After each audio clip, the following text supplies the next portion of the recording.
We now call the meeting of the Authority Board to order. Please give your attention to this short video. This meeting will be conducted as a Zoom webinar to allow for public participation and comments. The Contra Costa Transportation Authority does not condone hate speech in any form. We continually strive to make life better for all members of our community and create an atmosphere where everyone feels a sense of safety and belonging. We ask that anyone who wishes to speak does so with civility, respect, and kindness for others. Citizens will have 3 minutes to speak. It is requested that public speakers state their names and organizations, but providing such information is voluntary. Citizens participating in person wishing to speak should submit a public speaker card to the clerk. Citizens participating by Zoom wishing to speak should use the raise hand feature or dial *9 if participating via phone, and the chair or staff will call upon them at the appropriate time. Written public comments received in accordance with the teleconferencing special notice on the meeting agenda will be provided to the members. If authors of the written correspondence would like to speak, they should raise their hand in Zoom or submit a public speaker card, and the chair will call upon them at the appropriate time. All written correspondence received after that and during the meeting will be entered into the record. Thank you for participating in a meeting of the Contra Costa Transportation Authority. Jackie, please call roll. Commissioner Armstrong? Here. Commissioner Arnrich? Here. Commissioner Burno? Here. Commissioner Burgess? Here. Commissioner Carlson? Here. Commissioner Kelly? Here. Commissioner/Representative Nowak? Here. Commissioner Obringer? Commissioner Xavier? Here. Commissioner G? Here. Chair Meadows? Here. Representative Anderson? Representative Foley? Present. Representative Worth? Okay, we have all members present except for Commissioner Obringer is absent, and Representatives Anderson and Representative Worth. Thank you, Jackie. Next item on the agenda is the Pledge of Allegiance. Please mute your mics if attending remotely.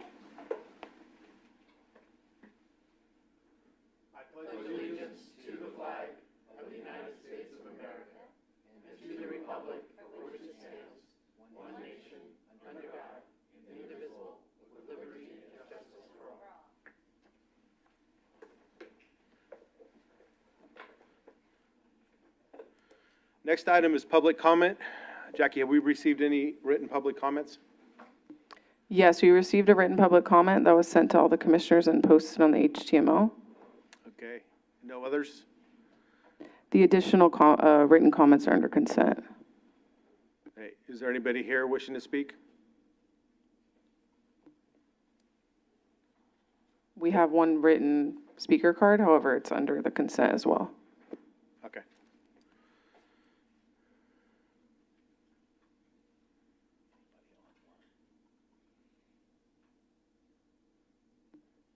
Yeah. Okay. Item 4, presentations. We have no scheduled presentations this evening. Consent calendar. We'll now move to the next item on the agenda, consent calendar. Are there any changes, comments from the Authority Board? I just want some clarification on F, so could we just pull that for now? Okay. Thanks. Any other comments? Does anybody wish to speak on public comments? I mean, on consent calendar, sorry. Yes, so we did receive a public comment written on 6B and 6H, which were sent to you guys via email and also posted on the HTML packet. And then we received a speaker card from Bruce Olson on 6E. Bruce?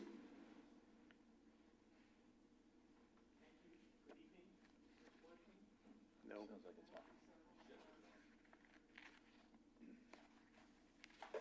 Thank you. Good evening. I am Bruce Olson, East County's Mr. Bicycle. I rode my bicycle to the meeting tonight. This is on item 6E, transit bus on shoulder. The project has to do with testing and training, and a real project. Money is being spent. The bicycle community requests no transit buses on freeway shoulders where bicycles are permitted on the shoulder. Part of my route to tonight's meeting included a 1.5-mile segment of Freeway 4. It would be much better if I didn't have to go on Freeway 4, but Caltrans agrees it's the only safe route over Willow Pass to get to this end of the county. Thank you very much for your concern. Thank you. Any other comments? Is there a motion to approve? Motion to approve the consent calendar, save 6F. Is there a second? I'll second that. Oh, First, Carlson, second, Arnrich. Could you conduct a roll call vote, please? Commissioner Armstrong, Yes. Commissioner Arnrich, Yes. Commissioner Burnow, Yes. Commissioner Burgess, yes. Commissioner Carlson, Yes. Commissioner Kelly, Yes. Commissioner Noack, Yes? Commissioner Obringer, Commissioner Xavier, Hi. Vice Chair G, Yes. Chair Meadows. Yes, Okay, motion passes unanimously with Commissioner Obringer absent. thank you. Item 6F, transit bus on shoulder, testing and training at Gomentum Station. So I just wanted clarification, and I mentioned this to Tim earlier, just where the money's coming from this and how the assets are maintained, whether it's part of Gomentum, whether it's part of CCTA, and how that all works. So I just would like some clarification on that piece. Yeah, so this project is being funded out of the Transit Intercity Capital Rail Program, TIRCIP program. So we actually, it has nothing to do with Measure J. And so the bus on shoulder demonstration project, so what we did is in the grant proposal that we got is part of the Express Bus grant that we got from the state. So this was to basically build the Share Mobility Hub at Bollinger Canyon, as well as purchase the buses, the express buses, or I think it's approximately like 6 or 8, and then basically install and install all of the infrastructure associated with that, right? And so for Share Mobility Hubs and others. And then the other piece of it that we got was $2 million for bus on shoulder testing. And so that $2 million allocation is basically funding this project. And so the intent of the project is to advance the bus on shoulder project. The bus on shoulder project has a number of stakeholders in it: California Highway Patrol, trans operators, Caltrans, and also the Department of Motor Vehicles, et cetera. And so the whole idea was to really do a demonstration at Gomentum Station to really demonstrate like how bus on shoulder could work and how you could overcome some of the challenges that have been brought up by Caltrans and the California Highway Patrol, particularly the exit ramps. So the exit ramps, they are essentially requiring, at least in the currently drafted guidelines, which have not been approved by Caltrans or CHP, to essentially exit the shoulder at every exit ramp. And so if you can imagine this bus like weaving in and out of the shoulder. And so the whole concept was to demonstrate at Gomentum Station, how could we overcome those challenges and safely cross the exit ramps using technology at Gomentum Station in a secured environment. So that would be like, forward warning collision, blind spot, lane keeping, technology on the bus to be able to avoid that. And so what will happen is we'll do that demonstration at Gomentum Station to be able to prove to Caltrans and CHP how we could safely operate buses in the shoulder. Before we go actually do and move into the design phase, or actually no, we're actually in the environmental phase, before we go into the environmental phase of the project. And then ideally what happens is that infrastructure that we install at Gomentum Station as part of both 6G and 6F would then stay at Gomentum Station and actually be used for training. So as you put this additional equipment on the buses, you would have this environment for secured training. And so you would be able to train the bus drivers how to use this equipment, how to use this technology, how to navigate an exit ramp, particularly if it's a single lane exit ramp or a two lane exit ramp, and be able to understand and how to anticipate vehicles weaving and merging into the exit ramps. And then as well as the on-ramps as well, because part of the technology is as the bus is going through the on-ramp, you would hold the ramp meter red, and have that preemption, so that way there's no cars coming out of the on-ramp. And so having that infrastructure there will be able to facilitate training to the bus drivers. And then having that equipment there as well, to your point, is it would be available actually for other demonstrations. So we could potentially use this for other demonstrations around Caltrans. Let's say, for example, Caltrans wants to test an automated attenuator for work zone safety.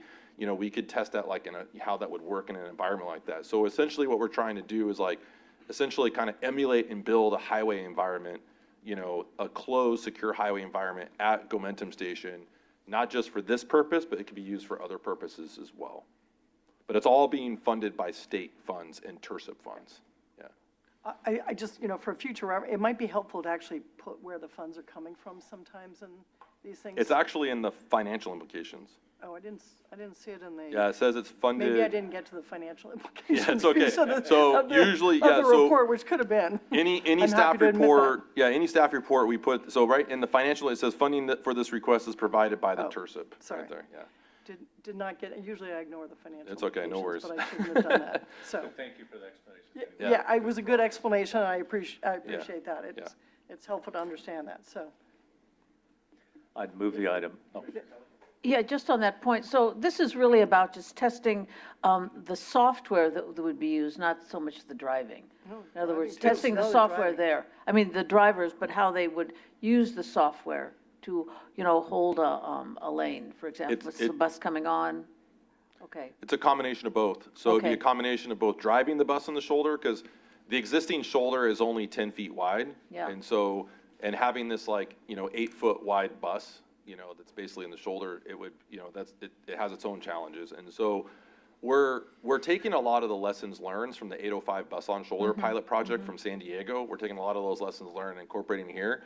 And so I think a big part of this project is building consensus and kind of stakeholder consensus, particularly for CHP and Caltrans, because when we were at Bus on Shoulder demonstration in San Diego, I mean, the bus was actually exiting the shoulder, and in that particular demonstration, we had a CHP pilot car behind the bus. And so it was really easy for the bus to enter and exit the freeway lanes, the general purpose lanes, and the shoulder, right?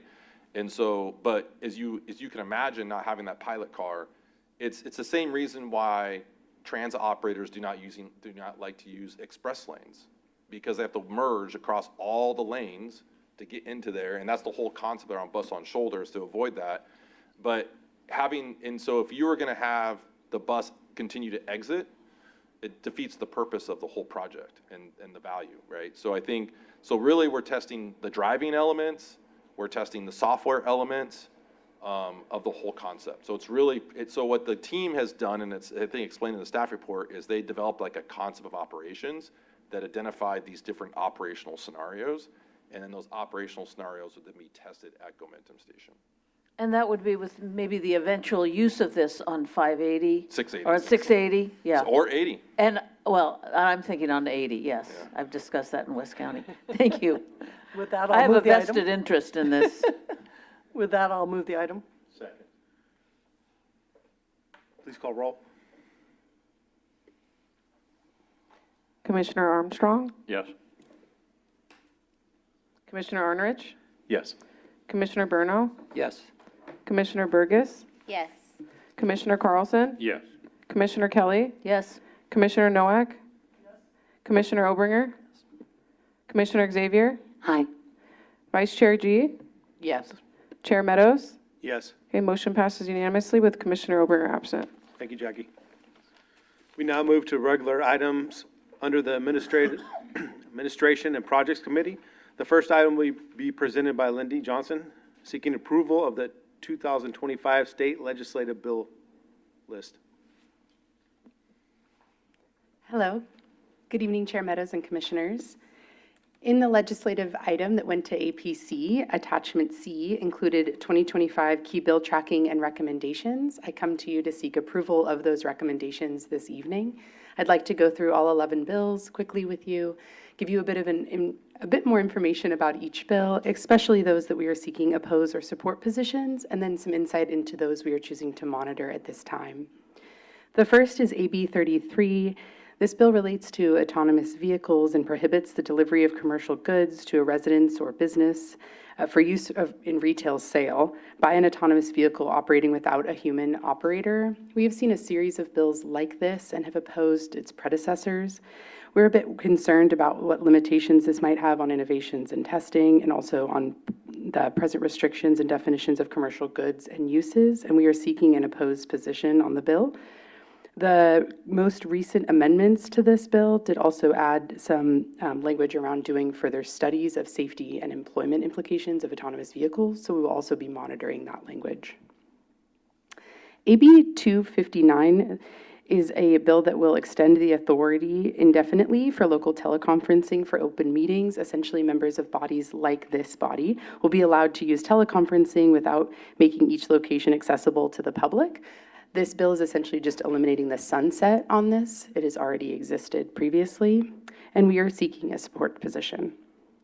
AB 891 is a quick build pilot bill, and it would allow for 6 pilots through the Caltrans maintenance program on state highways.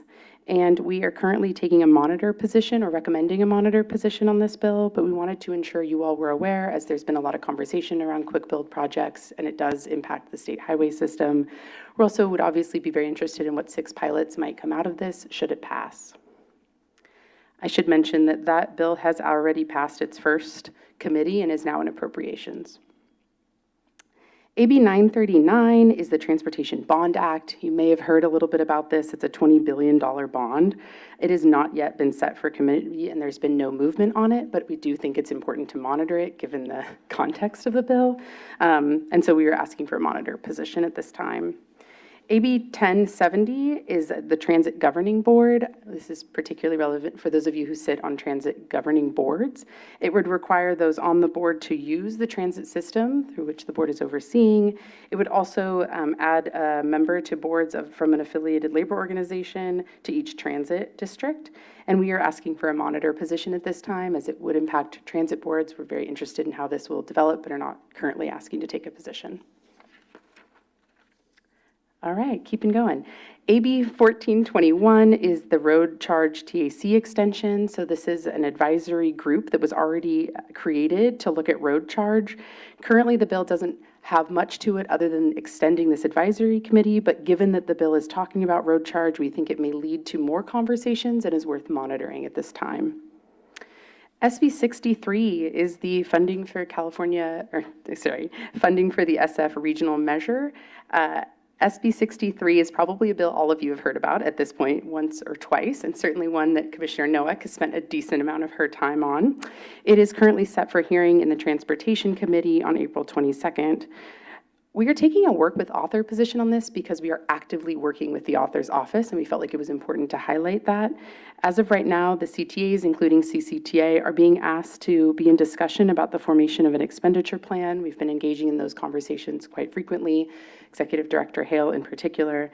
And there's also a third-party review underway that will certainly inform this bill, so we're monitoring it very closely. SB 71 is a Wiener bill. This extends the current CEQA exemptions indefinitely for non-motorized transport systems. That's a bit jargony. And we are asking for a support position. We have supported the previous bills of this kind, and this is again just removing a sunset, allowing this to continue into the future indefinitely. It has already passed Transportation Committee and is moving to appropriations at this time. We are requesting a support position. SB 480 is a autonomous vehicle. This is an interesting bill, an autonomous vehicle bill that would require what they are calling a marker light on any autonomous vehicle that is operating in autonomous mode. There's some outstanding questions about this bill, including what it would mean for vehicles already on the road. And there's also been some questions brought up by committee staff, the initial committee that it went through, about whether or not this is something that should be put into statute, as NHTSA has somewhat discouraged states from putting things like this into statute and is already seeing themselves as sort of the regulatory body of issues like this. Nonetheless, the intention seems to be to increase safety. We're definitely monitoring that and are recommending a monitor position. SB 511 on the form you have was shown as a Grayson bill, but it's actually been moved over to Perez's office. So Senator Grayson is no longer the author of this bill. It's currently in somewhat of a spot form, though it has more language than it did when we were at APC. It's looking at a handful of things, but at this time seems to be really targeting autonomous vehicles that are sort of that level 2 autonomous vehicle. It also has commentary in it around aftermarket and in being able to change a vehicle into an autonomous vehicle and limiting the ability to do that. Companies like May Mobility or Waymo might be impacted by that. So we're taking a monitor position at this time to try to understand better the intent of the bill and how it might play out further. But I will say we're initially a bit concerned. Lastly, SB 572, also an autonomous vehicle bill, would require a dealer and manufacturer that sells any vehicle that is equipped with a partial driving automated feature of any kind, actually, but primarily those level 2 and higher, to report any kind of crash to DMV. So currently they have to report things like that to NHTSA. This would create a similar kind of registry at the DMV. We are also asking for a monitor position at this time. There was just amendments to this bill, so we're sort of waiting to see if there's going to be further amendments or kind of what the response to this might be, particularly by DMV. I'm very interested in their take on this. It's set for hearing in the Judiciary Committee on April 29th. With that, I seek your approval. Thank you. Thank you, Lindy. Are there any comments or questions? Okay, is there any public comments? No public comments received and no hands raised. No public comments here? Okay. Do we have a motion? So moved. Do we have a second? Second. Could you conduct roll, please, Jackie? Commissioner Armstrong? Yes. Commissioner Arnrich? Yes. Commissioner Bernal? Yes. Commissioner Burgess? Yes. Commissioner Carlson? Yes. Commissioner Kelly? Yes? Commissioner Noack? Commissioner Obringer? Commissioner Xavier? Aye. Vice Chair G? Yes. Chair Meadows? Yes. Okay, motion passes unanimously with Commissioner Obringer absent. Thank Thank Jackie. you. The next item is an action item to be presented by Stephanie Hu on the Innovate 680 Interstate 680 northbound express lanes completion project and execution of amendment with HDR Engineering, Inc. for additional engineering services.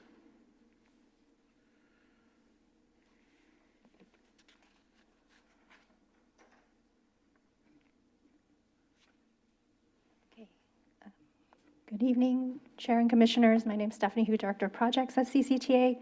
This is an action item related to the northbound I-680 Express Lane completion project. I'll just spend a few moments giving an update on the project or a background as they're new commissioners. And so I apologize for those who've heard this 1,000 times.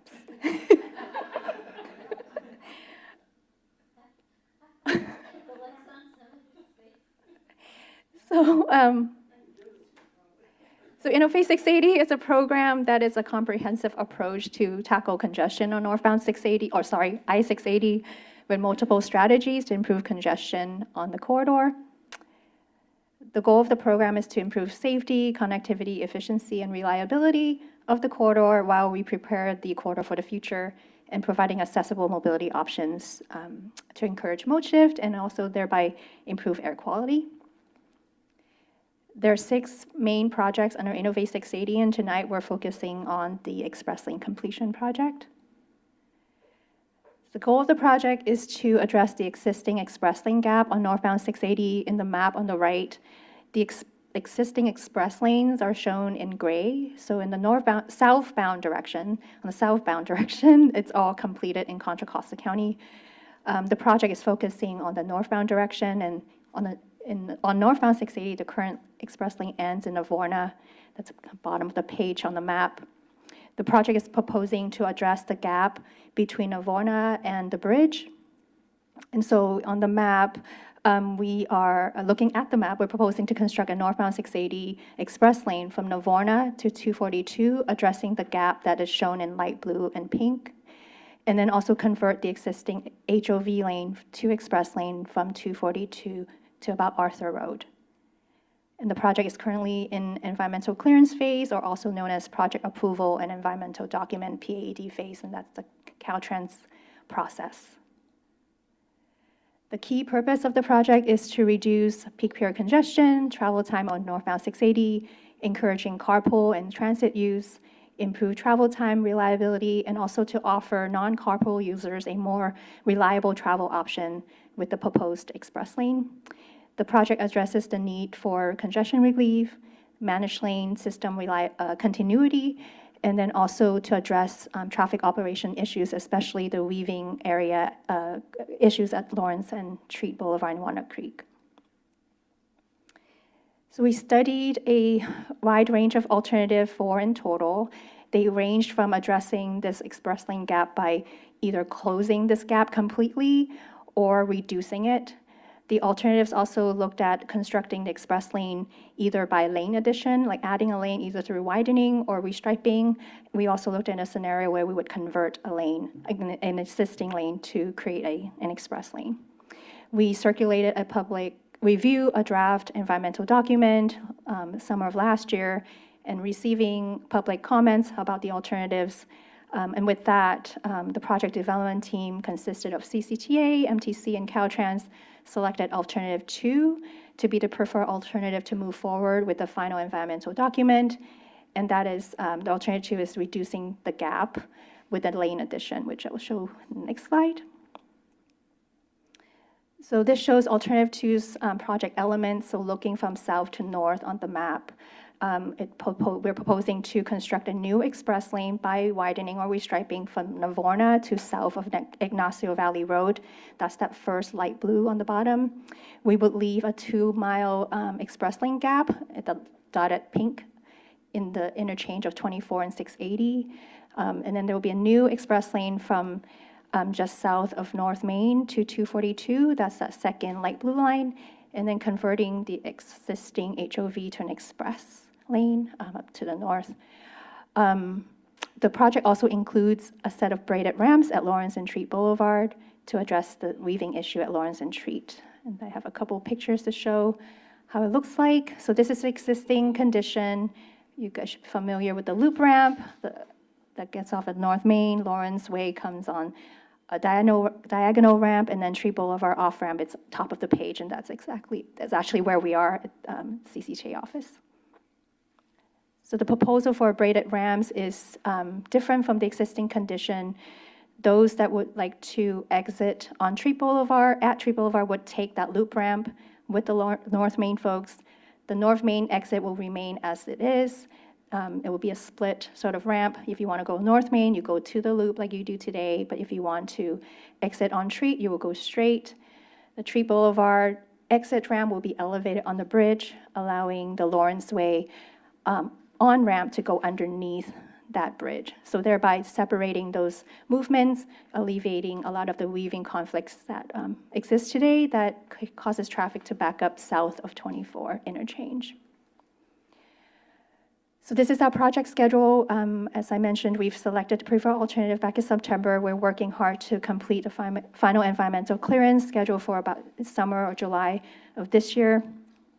In the meantime, in late 2024, we received an award of Mega Grant to complete a phase 1 for this project. And the elements are everything north of the 24 interchange. So basically construct an express lane from just south of North Main to 242, the braided ramps, and then convert the existing HOV lane to express lane. So the next steps for the next 12 months or so, we are eager to execute the MEGA funding agreement. We reported out at APC that we've started to get coordination or emails from the feds to restart that conversation. So that's been restarted, which is we're really glad about, and we're working towards that funding agreement. In the meantime, we would like to begin 30% design. This is related to this action item in front of you, to begin 30% design to expedite project delivery concurrent with the current PAED or environmental clearance work.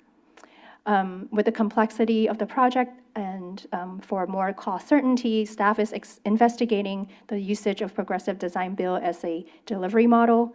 We have a pretty good experience so far with the Iron Horse pedestrian overcrossing in San Ramon that uses a sort of a similar approach.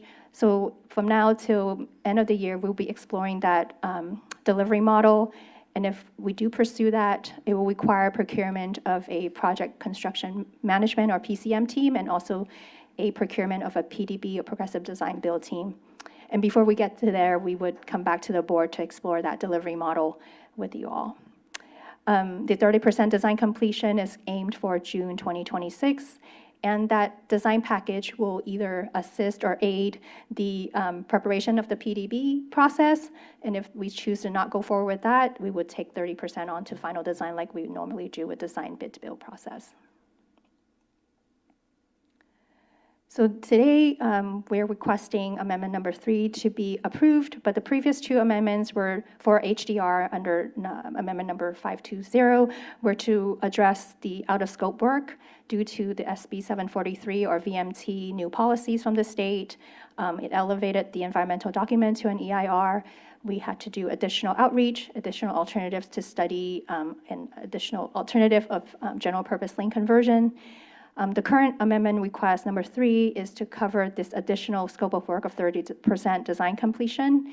It is funded completely with the Federal Surface Transportation Program funds, or STP funds, and the additional budget is $4.06 million, including contingency. And then we're also extending the agreement terms to June 30th, 2026, and that's actually when we need to spend all the STP funds. So with that, in summary, we are seeking authorization for the chair to execute amendment number 3 to agreement number 520 with HDR, increasing the budget in an amount of $4.06 million, including contingency of $269,498 in contingency for a new maximum total agreement value of $13.84 million to provide additional engineering services, extend the terms of the agreement from June 30th, 2025 to June 30th, 2026, and delegating authority to our executive director or designee to make any non-substantive changes to the language and to negotiate any amendments with the contingency allowed. And the last note about contingent upon completion of federal review, that's been completed since we met at APC, so we're ready to go from that perspective. And with that, I'm happy to take any questions. Thank you, Stephanie. Are there any questions or comments from the authority board? A compliment, Stephanie. I've heard this numerous times over the years.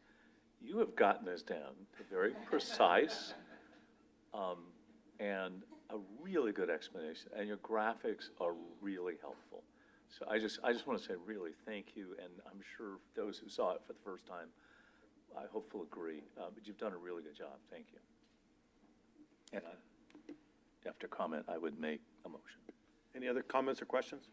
I'll just make a brief comment in terms of the project delivery method that was referenced there, that we used the suggested delivery method for the Iron Horse Trail Bollinger overcrossing, and it really worked out well for us.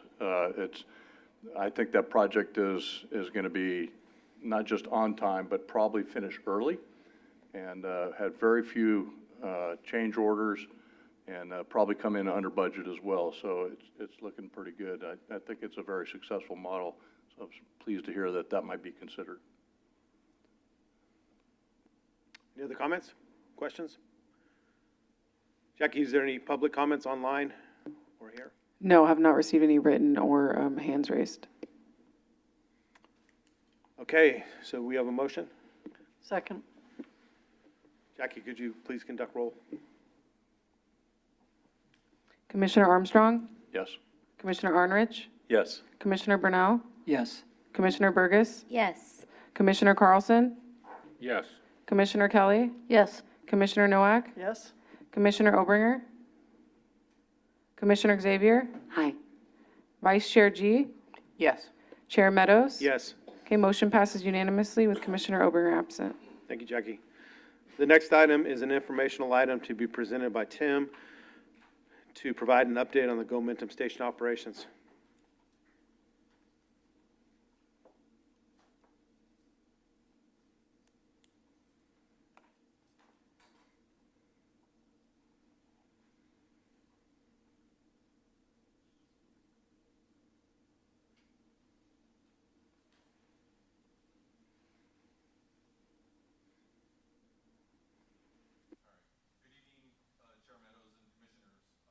probably should hold it on.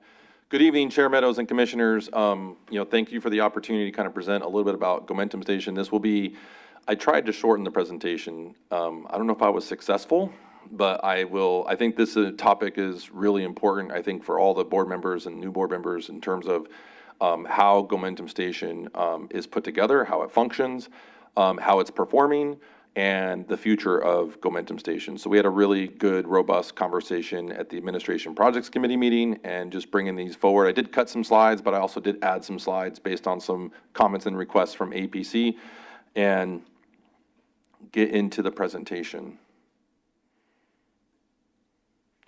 So first and foremost, the main purpose of why CCTA created Gomentum Station, this was really about job creation and economic growth. We all know that there's a lot of jobs in Contra Costa County, or a lot of people who live in Contra Costa County that had to leave Contra Costa County for tech jobs in San Francisco, Silicon Valley. I know a lot of that has changed since the pandemic, but we want to make sure that we are able to grow and bring those jobs into Contra Costa County. And obviously the other elements of this are safety and really having what we call a front row seat to the future of technology of transportation. These are some of the technologies that are being tested. So this is really more than just autonomous vehicles and autonomous passenger vehicles. We do a lot of different types of form factors, everything from freight to sidewalk delivery, but we also do tier 1 and tier 2 suppliers like LiDAR. Also, we do a lot of validation type of software platforms, as well as electric vehicles. We also, universities such as UC Berkeley also test at Gomentum Station. And then now recently we have Caltrans as a testing partner doing their own kind of research and development. And then CCTA also does our own kind of research project to support the projects that we have, such as like Innovate 680. CCTA has really formed a lot of international partnerships around Gomentum Station, and I know all of us take great pride in this and very proud of this in terms of the kind of the stretch and far of our reputation across and internationally. These are not just for fun and games. These are very active partnerships that we have formed. Australia, for example, we do a lot of lessons learned with them. They're actually opening up their own proving ground in the province of Victoria. We also have done work with New Zealand around a company called Omio, around shared autonomous vehicles. Japan has active deployments ongoing of shared autonomous vehicles, and we've been coordinating with the ministry there and boldly on their deployments and lessons learned. Netherlands, we are coordinating with the province of North Holland to coordinate their deployments and looking at their new business models. We also have a partnership with Delft University and research models. And then recently we just formed a partnership with Germany, with Hochbahn in Hamburg, Germany, to look at different business models around shared autonomous vehicles and integrating that into the public transportation system. So these are very active partnerships. This is really just not for namesake. This is very, very important work that we learn from across these partners. So through Gomentum Station, I'll go this very quickly. You've all heard kind of some of these sound bites, but this is, we were the first to test on public roads for Gomentum Station, and that has led to our Presto program, which we were the first in the Bay Area to operate for public use, shared autonomous vehicles on public roads. And that's really the benefit of Gomentum Station. And also, we have learned a lot about this technology and how to really implement and integrate this into the infrastructure as well as the public transit system through these programs here on the screen. What's really important about Gomentum Station is it's a program within CCTA. CCTA owns the Gomentum Station program. We operate the program, we manage the program, and the program actually can span over multiple test beds. So right now, our current facility is at the Concord Naval Weapons Station. We are currently talking to UC Berkeley to expand Gomentum Station to Richmond Field Station and other locations across the county. And the program itself is more than just the actual test beds. It's really about formulating an ecosystem of learning and working with these partners, really understanding the technology, how you can apply the technology, what the technology can and cannot do. CCTA is one of the few agencies to be able to really understand how to validate this technology for safe demonstration and safe deployment on public roads. And so this is a really important element as we think about the future of transportation and how CCTA will continue to leverage that as we look forward. So this is how the framework works, the partnership framework works at the Concord Naval Weapons Station. It all starts with the Navy, and Jack Hall, our ITS CVAV program manager, will always laugh and say there's no AV without the Navy. And so you have the Navy owns the Concord Naval Weapons Station, and then I'll click here, and we have the actual test bed facility at the Naval Weapons Station. And then the city of Concord actually owns the actual master license that gives us access to the Naval Weapons Station. And then CCTA has a sub-license of that actual master license with the Navy to get access to the Naval Weapons Station. That master license, and I'll get into details, specifies what we can and cannot do at the facility. And then we have a MOU with the city of Concord, which is a 5-year MOU. We're in the process of renewing it. It's actually going to the City Concord City Council next month, and we'll be bringing it back to the authority board probably in June. And the other thing is, in the spirit of CCTA, we contract everything out. You know, we don't want to staff up to manage these things, particularly because it's a program that could potentially, you know, either go away or expand or whatever the case may be. And so we contract with Next Generation Mobility through a professional services agreement. And this is not a cooperative agreement. This is not a master agreement. This is purely a contractor agreement where we work with Next Generation Mobility, and they are providing the services we need to operate the day-to-day and manage the day-to-day at Gomentum Station. So as everyone knows, we did a transition from AAA to Next Generation Mobility in 2024. We got notified in October 23. That gave us about 6 months to find a new managing partner to keep things in seamless operations. And then in February of 2024, Next Generation Mobility basically became the operating partner through the professional services agreement. And then through that professional service agreement, we actually loaned Next Generation Mobility $1 million to be able to support the startup operations of NextGen and also the transition of Gomentum Station. And we were successfully begun management on April 1, and we had a seamless transition with our partners with no down days at all for our testing partners. So these are all of the agreements that are necessary to operate the program and parties involved. You have the commercial vendor agreements with NextGen. CCTA does not have access or provide or look at those commercial testbed services agreements. Also, the insurance is with NextGen, although CCTA does carry our own umbrella insurance policy. The AV master license is with the city, as I mentioned earlier. The Navy sub-license is with CCTA. And the professional services agreement is between CCTA NextGen and MOU with the city, and we're also pursuing an MOU with the county. All of these agreements are complete. Outstanding right now is the MOU with the city, as I mentioned earlier, and then the MOU with the county. So this is the actual facility, just for familiarity. Concord Naval Weapons Station is 2,100 acres of available testing areas. A big change that happened in 2024 is that Navy did not allow us to test on Kinney Boulevard anymore, which did result in a loss of a very significant testing partner, which was very unfortunate and did impact the overall revenue. But the three primary areas that we test is at Bunker City, which is the blue area in the southern part of that, bottom part of that graphic. And then you can see G Street kind of in the middle. That's the other zone, large testing zone. And then you've got the downtown area, which is the Pearl Street, First Street Loop area. Those are the three primary testing areas that we use for Gomentum Station. And it's equivalent of 10 testing zones overall. And testing partners basically reserve on a calendar, on a half-day basis, which we did change to help support additional revenue. We were at a full-day basis, now we're at a half-day basis to be able to get additional revenue. The AV master license dictates all of these things, and how we operate the program, specific areas of testing, but also special requests like media, nighttime, weekend testing, environmental requirements.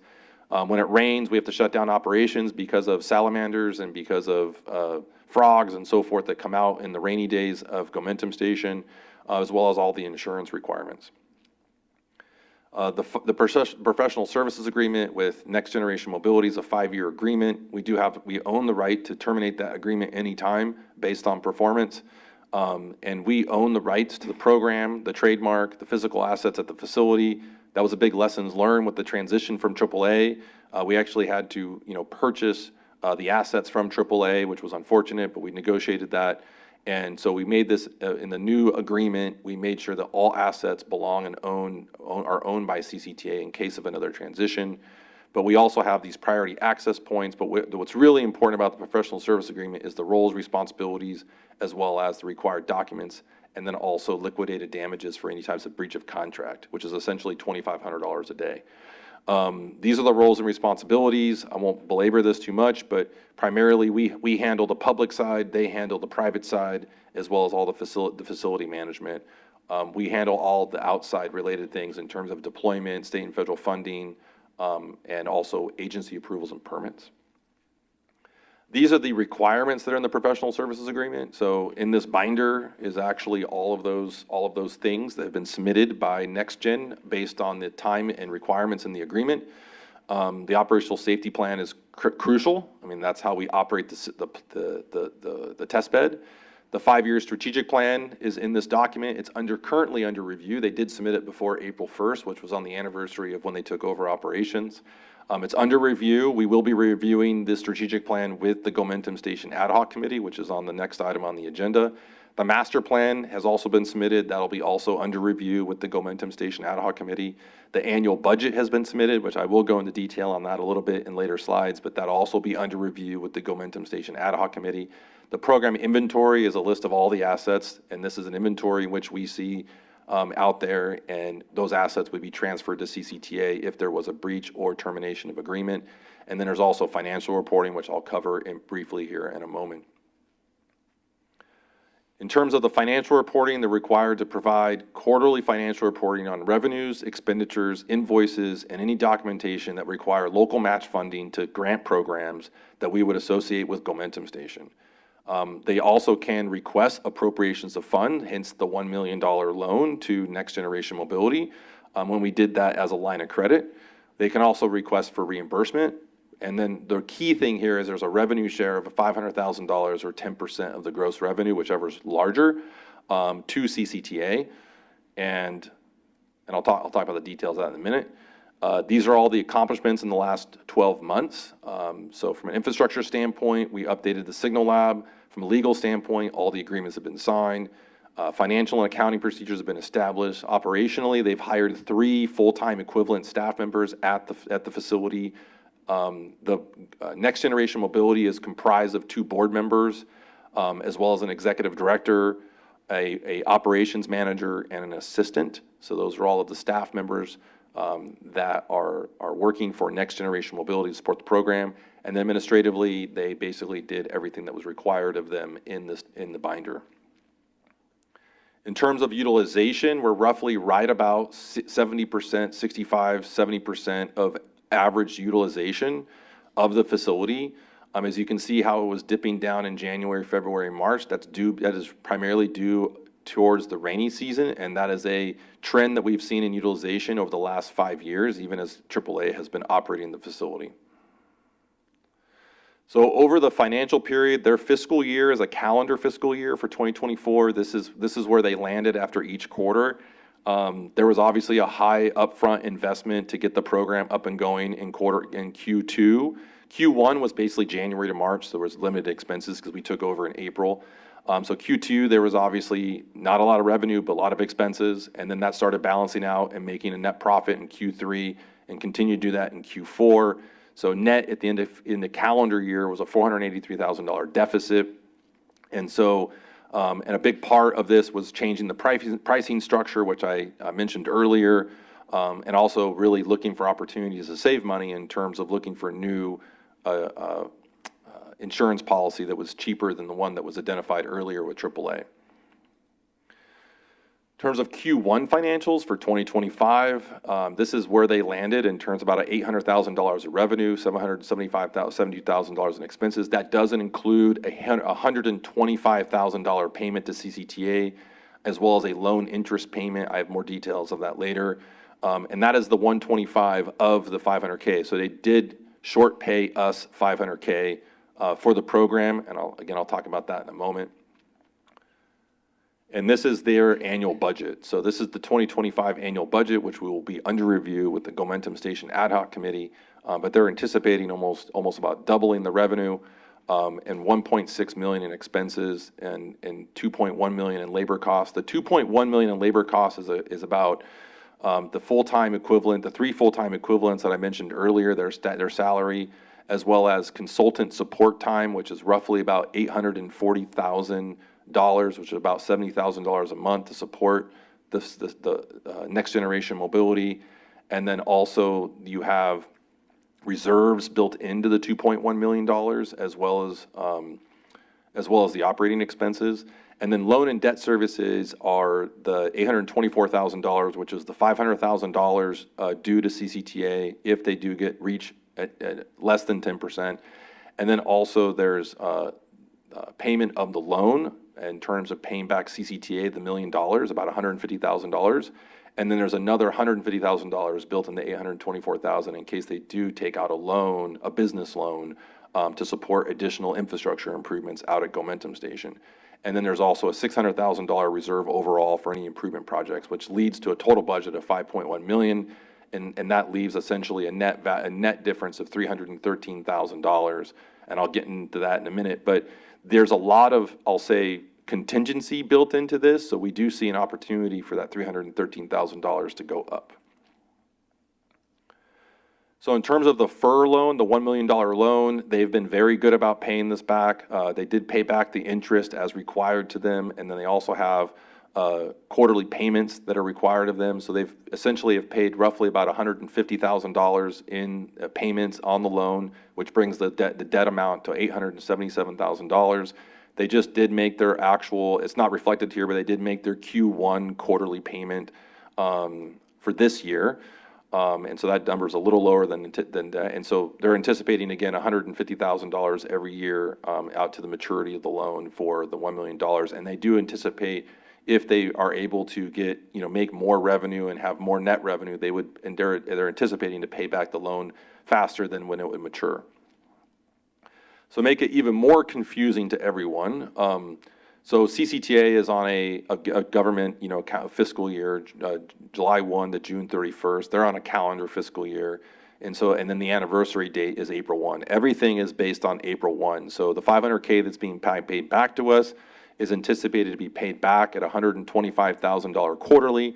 And so you can see within that blue, right here in that blue mark, that is the $125K that they paid for this overall this past annual review based on the anniversary date of April 1, and then the anticipated $125K for payments of the $500K, which leaves the $313K anticipated additional projected revenue.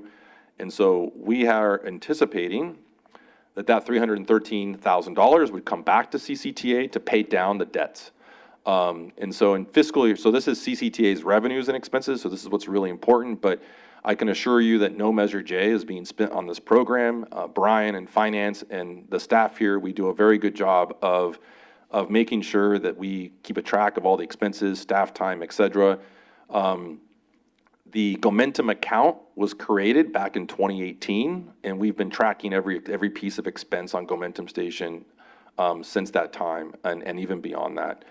And so in fiscal year 25, we had about $356,000 in management expenses. So this was basically website, legal, staff time, AMG for support, the Innovation Alliance, which you got a presentation on that, I think last month or the month before last, in terms of doing the gaps and needs analysis. And then for expansion purposes to help create a vision of Gomentum Station, which I'll talk about a little later, we spent about $350,000. So last year we spent about $1 million in expenses, and so we got a $125,000 payment, which has a debt of $920, and so that if you roll that into this upcoming fiscal year, FY26, we're anticipating just $500,000 of expenses, $350,000 for management, $250,000 of that will be for staff time, $50,000 of that will be for legal and website maintenance, and then the other $50K will be for AMG support, and then the Innovation Alliance, which would be the ongoing facilitation of the group, will be $150,000. for a total of $500K. And so you carry that down with the additional $313,000, you have a $607,000 debt. And so where it's anticipated is that the note there is strategic plan. And that's why the strategic plan will be under review by staff and Gomentum Station Ad Hoc Committee, is to anticipate basically a 5-year projection of what those net revenues would be to continue to pay that down to make CCTA whole over the next 5-year period of Gomentum Station. So those are all the finances, and in the next slide, I'm going to get into kind of the future of Gomentum Station. So this slide basically just says that there's a tremendous market demand for facilities like this in Silicon Valley. This is our Gomentum 2.0 vision, and a lot of this is to become a full proving ground to meet the demand, market demand in Silicon Valley, but also to meet the demand, existing demand at Gomentum Station. There are facilities that we do not have at Gomentum where our partners are leaving and going to other locations across the United States. And then the other big part of this, as you all are aware, is to really focus on facilities for workforce development and have a workforce center at Gomentum Station. So what is a proving ground? This is a proving ground. This is a proving ground actually in China, high-speed loop, the large paved areas, a vehicle dynamic area. And so we aspire to build facilities like this for Gomentum Station in Contra Costa County. And that's really to support what we call homologation. And homologation is the process in which original equipment manufacturers, car manufacturers, basically undergo to self-certify and validate that their cars meet federal requirements, the Federal Vehicle Motor Safety Standards. And so there's certain tests that are required to do that, and there's certain facilities required to do that. So this is one location that we're looking at in Contra Costa County, particularly in East County, where we think that this could be a huge catalyst to create jobs in Eastern Contra Costa County. To be able to expand, we do have an overall concept that would build a full proving ground on this facility in Eastern Contra Costa County. And by doing that, we did an economic analysis of what that facility and Gomentum Station would generate in Contra Costa County. So we looked at the indirect, direct, and induced effects of that in Contra Costa County. And so this is a very complicated table, but I'm going to direct you to the left side of this table. You have the Gomentum Station operations, which is the day-to-day, which would be employees that would be working there every single day.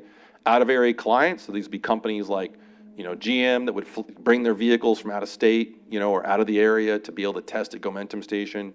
Permanent clients, so these are clients that would essentially form a relationship with Gomentum Station, and that would create the actual manufacturing and kind of, I'll say, adjacent uses around Gomentum Station. And then you have the total impact. So I'll now direct you to the far bottom right. So total impact of that is roughly about 775 jobs and about 158 million per year in economic output. And this study was done by Ernst & Young, who's a very reputable company who does this type of study analysis. And this is what we've been really touting in terms of if we had a facility like this in the state. This goes well beyond CCTA. This is really about how do we tout and build a facility like this to really keep this industry and the AV industry and even future industries in California, and really support job creation, economic development in Contra Costa County and as well as statewide in California. Another facility we're looking at right now is Richmond Field Station with UC Berkeley. They have a strong interest to bring Gomentum Station. We have already the infrastructure in place. We have a program in place. We have an ecosystem of partners in place. And so they want to bring our partnership and our program into Richmond Field Station. So this is very exciting. The chancellor of UC Berkeley approved this concept last week. And so they're highly interested. And so we're working with them on a term sheet and for an MOU that we will be bringing back to the authority board in the near future. So that concludes my presentation. Happy to take any questions. Apologize for the long presentation, but I think it's necessary just with a lot of the new board members and everything. So thank you for your attention. Thank you, Tim. Are there any questions from the authority board? Commissioner Kelly? Thank you very much for all of that. I am confused about the financials, and so, but not to go over it here, I would like to see the quarterly reports. The slides are interesting, but I'd just like to see standard reports, income and expense reports, a balance sheet, and so forth, and then how all that interacts with our Gomentum line item here in the CCTA budget. When I went back and looked at the financial budget for last year, I know at CCTA had a line item, I think there was about 500,000 or so in that, and I'd like to know where all that money went to. Maybe we spent it. So that's one thing. I also know that in addition to the $1 million that we lent to NextGen, we also spent $300,000 on the expansion. That came out of the FER. And so there's that. But NextGen is not going to pay that back, correct? That was just something that we took out of the FER. So we're not lending NextGen any more money right now. Okay, so I would like to see standard financials, and maybe that's something that the ad hoc committee, I can talk with them about when that comes to it. The reason I emphasize all of this is because there's a lot of uncertainty, and I think you've said so, certainly at the APC meeting. We don't know what the Navy's going to do. We don't know what the city's going to do or how the development out there at the Concord Naval Western Station is going to go, and things could change quickly. We hope they don't. We hope we have another agreement ongoing, but I am concerned, and I don't want to get stuck, and I don't want this to be a runaway train. So I would like to see those financials going forward, and I'll be chatting with you and with the subcommittee. Thank you. Any other questions or comments?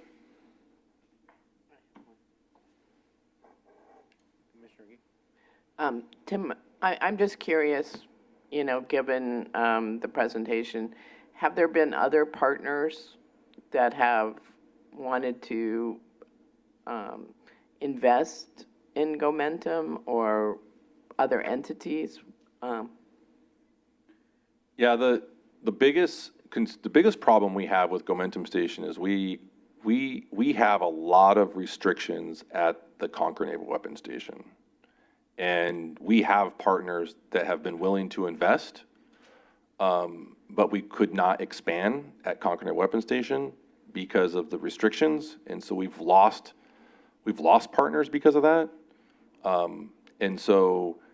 And they went elsewhere and they expanded elsewhere. And it's really unfortunate. And so I think we're, you know, particularly the location in East County, you know, there's a lot of uncertainty there because of the Nippon Steel potential investment into U.S. Steel, so we're kind of waiting to see what's going to happen with that. We're in very, very close coordination with U.S. Steel on the use and potential sale of that property. And then the Richmond Field Station is probably giving us the best opportunity to be able to expand because it's available land, we can get it now, and that'll unlock, hopefully, investment by partners. And so we have partners that are willing to invest, you know, I'll say anywhere from, you know, 10 to 20, 30, you know, even more $1 million into the facility.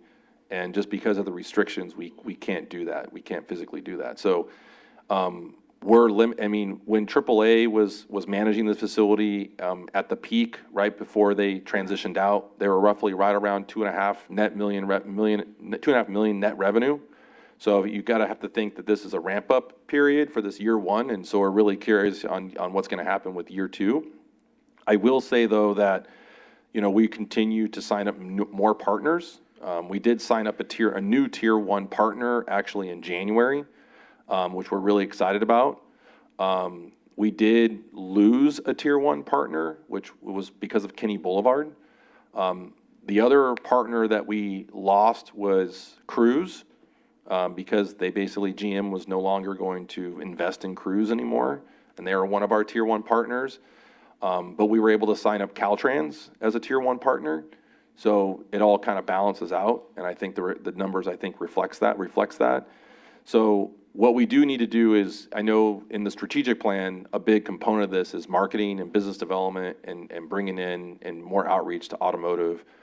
Now that we've kind of stabilized the program, now we can really focus how we can grow the program, you know, and it took time to stabilize it based on, you know, the transition, what's happening in the market, and then also what's happening with, you know, the staff time, expenses, et cetera.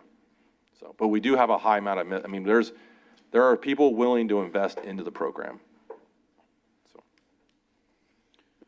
Any other questions or comments? And Tim, those restrictions are by the Navy? Yes, those restrictions are by the Navy, yes. Okay. Is there any public comments on this item? There was one written public comment, which was provided to all the commissioners via email, and it's also posted in the HTML of the packet. Any comments here? No comments received here and no hands raised. thank you. The next item is an action item to be presented by Tim to request that the authority board appoint one authority board member to serve on the Gomentum Station Ad Hoc Committee.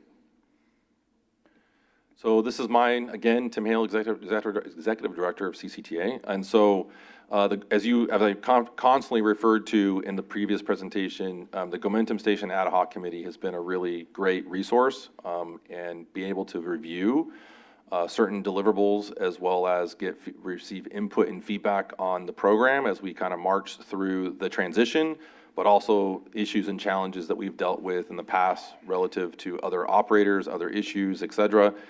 And so the Gomentum Station Ad Hoc Committee has been comprised of Commissioner Nowak, Commissioner Arnrich, and also former Commissioner Glover. And with Commissioner Glover's retirement, we have a vacancy. And so we're asking for the authority board to appoint one authority board member to the Gomentum Station Ad Hoc Committee. And as I noted in the presentation, they meet on an ad hoc basis, typically quarterly. I think overall, they've actually have met probably half a dozen times as needed to be able to deal with issues and challenges along the way and reporting. And so I'm asking the authority board to appoint one member.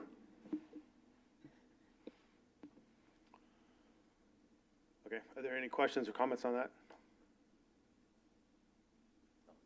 I have interest in that position. I'm happy to nominate you. Second. Thank you. Jackie, can you call roll, please? Commissioner Armstrong, Yes. Commissioner Arnrich, Yes. Commissioner Brunel, Yes. Commissioner Burgess, Yes. Commissioner Carlson, Yes. Commissioner Kelly, Yes? Commissioner Nowak, Yes? Commissioner Obringer, Commissioner Xavier, Hi. Vice Chair G, Yes. Chair Meadows. Yes. Okay, motion passes unanimously with Commissioner Obringer absent. Thank you, Jackie. Thank you. The next item is an action item under the Planning Committee to be presented by John on the authority's countywide broadband strategic plan.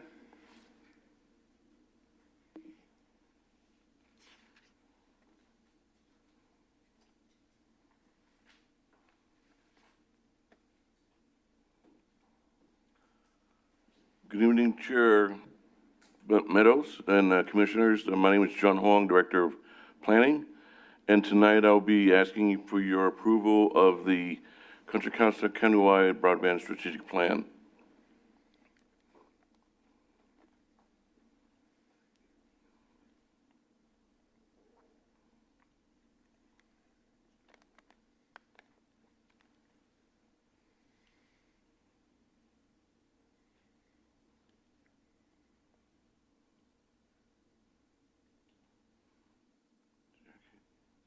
How do you advance it?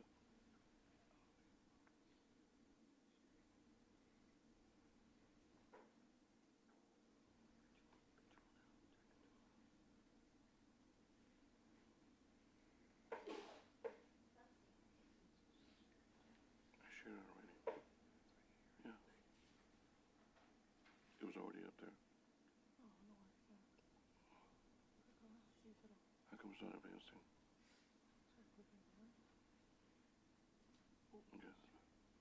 Okay, sorry about that. So you may ask, why is CCTA interested in broadband? And when we talk about broadband, we're not talking about cable, but really fiber optics. Again, just a precursor of why we're interested is that CCTA is investing $30 million in our countywide smart signals program, and that's essentially interconnecting all the signals, over 300 signals throughout the county, deploying CCTV cameras and other equipment out there, video detection. So right now, that $30 million that's funding that particular project for communication, we're using wireless communication and copper over internet. So it can work, but it has limitation because of the bandwidth. And then besides the smart signals, there is Innovation 680 and all those array of projects that we're working on also. So all these projects, innovation that we're working towards really requires us to look down further and focus on how we can enhance and provide the additional bandwidth for communication. So that's why 2 years ago we came across a grant from the California Public Utilities Commission. They called it the LATA, which is the Local Agency Technical Assistant Program, and the grant was looking for agencies to come up with a plan to focus on unserved and underserved communities. And then that's really the core of the whole project. The CPUC identified all the census blocked and basically dictated where these communities are. And CCT applied with your permission, with the board's permission, authorization. We applied and were successful in receiving the grant. So right now we've completed the major document, which is the strategic plan, and we're wrapping this up, the work up for the grant by doing the detailed design and standards. Okay, so unserved communities. Unserved is basically unserved. These communities, these households or units within the county do not have any internet access, broadband access. Underserved, again, these are communities that can receive up to 100 megabits per second of upload and download and 20 megabits per second download. And then, so those are the two really definitions, and then the third definition is the middle mile, and I'll show all this in the subsequent maps that I'm going to share with you. So the middle mile is a backbone of the fiber network that the state of California, especially specifically Caltrans, is designated to construct, and they need to build this out by the end of 2026. Again, really just focusing on this chart here. So the middle mile is the green bubble. The project that we're looking to do, or we're focusing on, is the project network with the blue bubble. And then the last mile, the last mile network is really the internet service provider. So the exist condition, this is information again from the CPUC. As you can tell, all throughout the county, there's different pockets that has communities that lack internet access, broadband access. And so what we did is we assessed these communities and look at where the unserved markets are. And as you can see, it's shown on these green dots here. And I apologize if it's not clear enough for you from this presentation, but we do have it on the in the packet and in the online document also. Anyway, so the middle mile is that blue band, the blue line that goes to that goes throughout the county, and what we're looking at is how to reach those communities, how to reach those communities that are unserved, and it's including this map too. We've identified what are the existing and planned fiber infrastructure that are in place. So, for instance, we are aware that cities of Concord and San Ramon, for a couple of examples, have built their own fiber optic network. So we've included that into this assessment, and basically trying to bridge the gap and determine how to get from the blue line to the unserved communities. Fiber optics, I'm not an expert at fiber by any means, but there is really conduits and strands and fiber strands. And these just shows you the different types of methods and construction that can be implemented. So I mentioned the existing condition already, so now what are we proposing to do as far as this strategic plan? Now, you see where the cluster of green dots are. Again, we're trying to connect the blue lines to those red lines, the red dots. And as essentially the broadband network limit extends from the blue to the red dots. So this is what we've identified for the purpose of getting to the unserved and unserved communities. So once we identify what the needs are, we took these segments, individual segments, and try to prioritize the segments as far as how we can best utilize funding, proposed funding, which I'll talk about later also, and try to reach these unserved communities, and we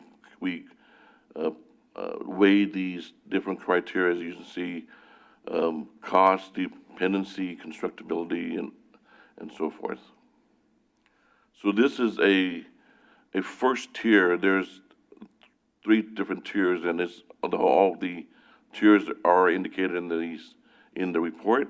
So this is an example of if we were going to do these projects, how many units are served, and how much money are we looking at if we're going to build this network. Again, this is another depiction of the same map, but presented differently. So again, we're looking at a county-wide basis, so the money is not going to be available, but we want to plan for future money, and then we can build things in phases, and that's why you see like short-term, mid-term, long-term. We can actually build this network in phases and kind of plan this all out, and just waiting for the available funding to be made. So again, this is a living document. Information on unserved communities do change, and actually, since our publication of this draft, the CPUC has kind of updated their unserved communities up slightly, but not enough to change the document. So I mentioned funding a couple of times during the presentation. So having the opportunity to get this grant from CPUC really enables us to get our foot in the door. We've had discussions with CPUC staff, and by the way, CCTA is actually the only public agency in the county that is actually pursuing broadband. A lot of the other counties in the state, other types of agencies, individual cities and counties is looking at this, but CCTA is the only public agency. So there are some advantages for us because there's no competition. And then getting the LATA grant and being able to do the strategic plan enabled us to look at this upcoming grant, which is the Federal Funding Account Grant, called FFA. I think the grant is due on April 29th. What we're doing is we're actually putting materials together to get ready to apply for this grant. There's $16 million that is available for Contra Costa County, and based on our discussion with the CPUC, we're in a great position to apply for and may be successful in receiving this grant. Again,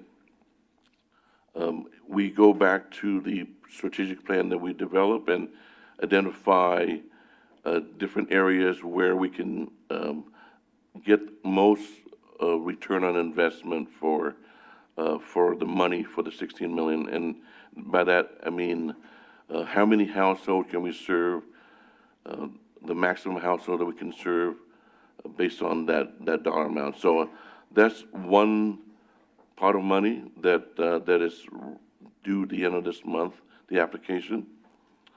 And then also the other money is BEAD, which is a much bigger pot of money. BEAD stands for Broadband Equity, Access, and Deployment. And that grant, there's a two-step process. Pre-qualification, we need to submit a pre-qualification application like April 24, so that's next week. And then if we are approved by CPUC, then we can go up to the next step of actually submitting a full-blown application. So in a nutshell, we started this whole endeavor about broadband strategic plan, and with the purpose of getting the county ready for building this infrastructure, and we follow the money, right? If CPUC has funding that focuses on served and underserved communities, that's why we applied for the Atlanta grant, and now we have the opportunity to pursue these two funding grants. So with that, I just want to kind of wrap things up and go back to our request for the board is to approve the document, the draft plan, and keep in mind that it is a living document and we can update it as needed. With that, I'll answer any questions. Thank you. Thank you, John. Are there any questions from the authority board? Commissioner Burgess. Glad you remembered my name. I was going to say Diane. I didn't Yeah, think that was you can appropriate either here. one. Well, I just wanted to first of all say that originally I was working with Sunny McPeak a couple years ago on the local agency technical assistance grant, and was working with our Department of Conservation, Public Works, and Technology to apply for it. And then we found out that CCTA wanted to do it. So it's not that Contra Costa County didn't want to do it, it was that we were working with you guys on it. So I just want to make sure that that is acknowledged. When you did an introduction, you talked about kind of the transportation needs of broadband and the infrastructure needs. And while that is definitely important, particularly to this agency, we were also looking at the underserved, what was it? Underserved and unserved. Yeah, there we go. I wrote it underserved twice. And so I just wanted to ask, you had all of these projects. How would that be prioritized? Is it for the infrastructure needs, or is it for those that need it? And how is that going to be determined? It's really trying to navigate strategically to serve both our needs, meaning CCTA's need for our transportation infrastructure, and at the same time fulfill the requirement of the grant, of the money, which is reaching this unserved. So, for example,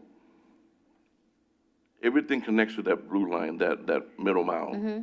So in order to navigate from that middle mile to that unserved communities, we're going to have to go through major arterials. Right. And those arterials, if we strategize enough, those arterials can be the arterials that the Smart Signals is on. So we can build infrastructure that aligns with the Smart Signals, and then continue that infrastructure to the unserved communities. So I just want to kind of remind folks that we do have rural communities in our county that do not have landlines anymore. And so cell phone service is key to first, getting emergency information to people and all of that. So some of those areas may not be a priority as far as transportation infrastructure goes. And so I want to make sure that because you've taken on this responsibility for the county, that it can't just be, strategically just for, I really want to make sure we're getting people that need the infrastructure, the internet. We had, we had COVID, and so we had folks that had no access to broadband and couldn't do schooling, would have to go park in parking lots and places. So I want to make sure that when we're doing this, I think, being smart and having the infrastructure for the technology that we anticipate and need right now, I also want to make sure that because you've taken the lead, because we've taken the lead, we're also considering the unserved and underserved and making sure that that is also a priority. I appreciate that comment, and just to reiterate, that's our focus, is we're taking this on, and when we essentially are signing up to be a broadband provider. And I can, get a little bit more into it if you want to, but. No, yeah. I wanted to emphasize that because this was something that me and my staff really were working hard on when we saw that that before I joined, that you guys were taking the lead. I'm trusting that we're gonna make sure that those people that are unserved and underserved are really taken care of. Thank you. Maybe I can just add, I think, Commissioner Burgess, I think you're spot on. I think the requirements of the grant are really about unserved and underserved.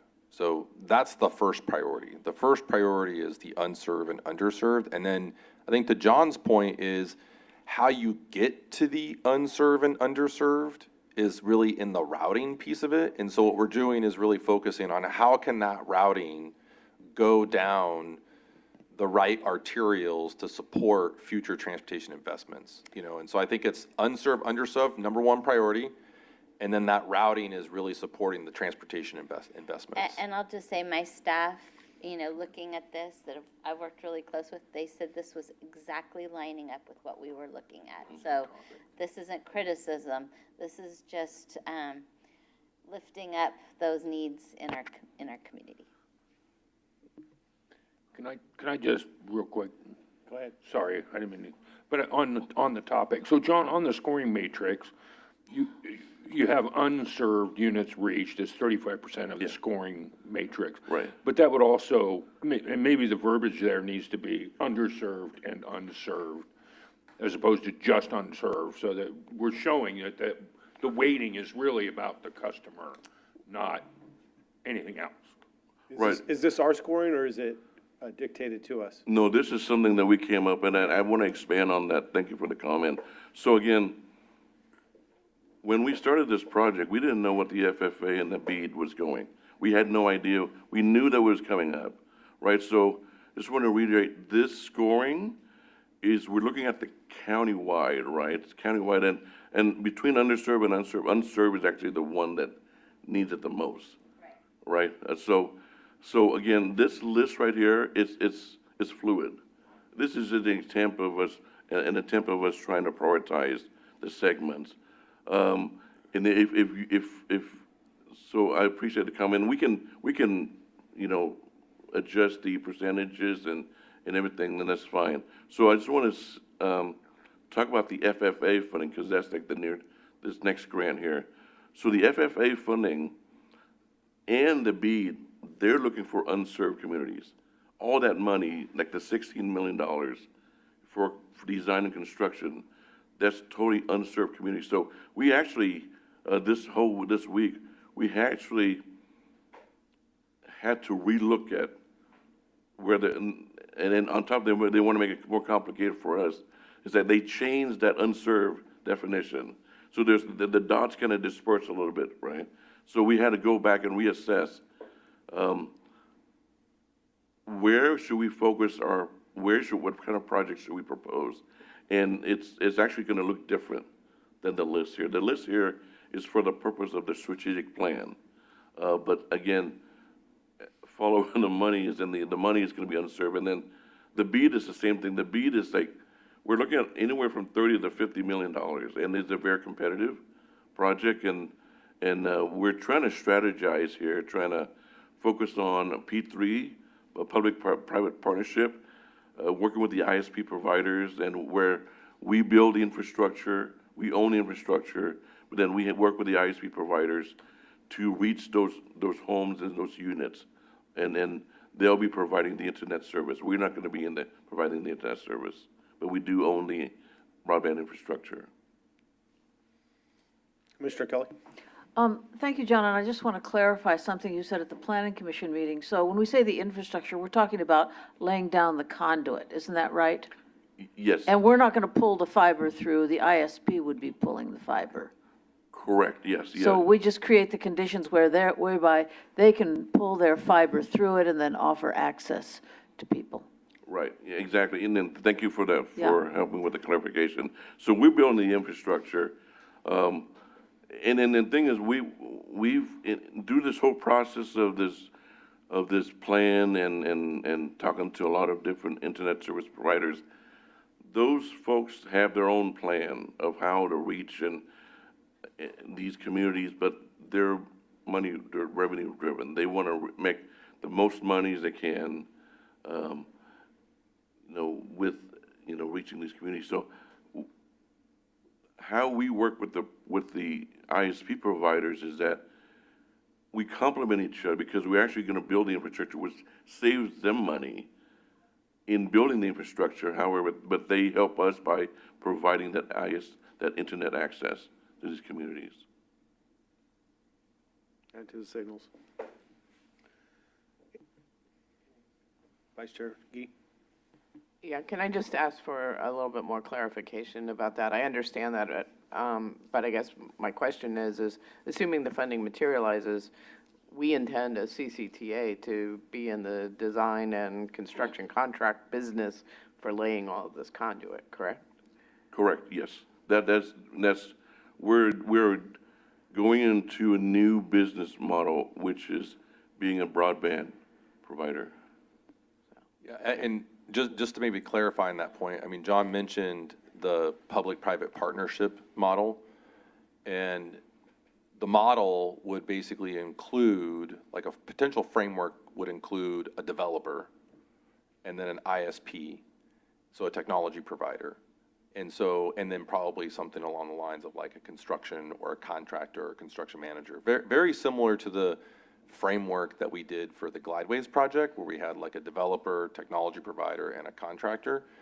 And so the P3 project, like this is the potential model that we're exploring as part of the grant is that we would put this out as a P3 procurement, and then basically the developer would be coming in and actually building that infrastructure, as part of the P3 project. And so now there might be elements or components of this that CCTA might build ourselves, in terms of our construction portfolio, but generally what we want to do is really put a lot of the risk as much on the P3 partner as possible, and then, because there's going to be operations, maintenance, revenue risk, all those things, and so that's really what's going to be part of this P3 framework that we'd be proposing in the grant. And what about the environmental process? Yeah, that'll be on us, yeah. Yeah, so we would be As part of the design process. Right, we'll be the CEQA lead, for sure. Commissioner Brunel? Yeah, thank you, John. I guess just being a new commissioner and looking at this from a transportation standpoint, the lead part of this is unserved and underserved communities. And so just the whole outward appearance of it doesn't appear to be transportation oriented, although I understand running it along the arterials that need the infrastructure is important. And I think just the terminology unserved and underserved, unserved seems like it's even less than underserved. Yes. And so the first two projects are Orinda and San Ramon. And so just, as far as how they came out in priority, and so that just doesn't, from a visibility standpoint, doesn't appear like they're underserved or unserved communities. Okay, great question, great point. And this is a misunderstanding here. So unserved and underserved has nothing to do with economics. It has nothing to do with money and affluence or anything like that. It's just a household or a unit just not getting getting the access to that. Sure, understood. But where I come from, that's all it stands for is economics. So, so I just want to make sure when, to some folks, it may appear like this is a great project. Others may say, you know, for example, I think Antioch's 4 or 5 on the list and it serves 17 or 1,900 people.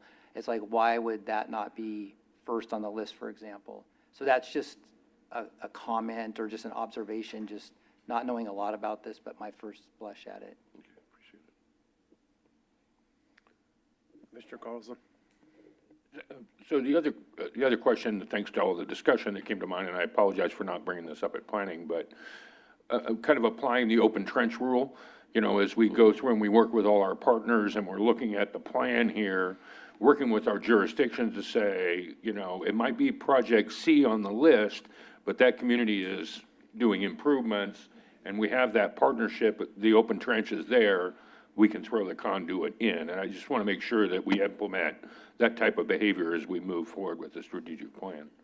Yeah, thank you for the comment, and we will take advantage of those policies, those ordinances from the cities. I know, I think San Ramon has that one dig policy and other cities too. I can't remember offhand, but definitely taking that. And then, again, the strategic plan is, right now, we're bringing to you for approval, but delving into this whole broadband business, that's something that we're right in the middle of trying to define and figuring out what it is our role is, and we'll bring back more information. I think it's really depend on, if we're successful with this FFA grant, that's gonna just start the whole process, and we have to kind of figure out what the structure of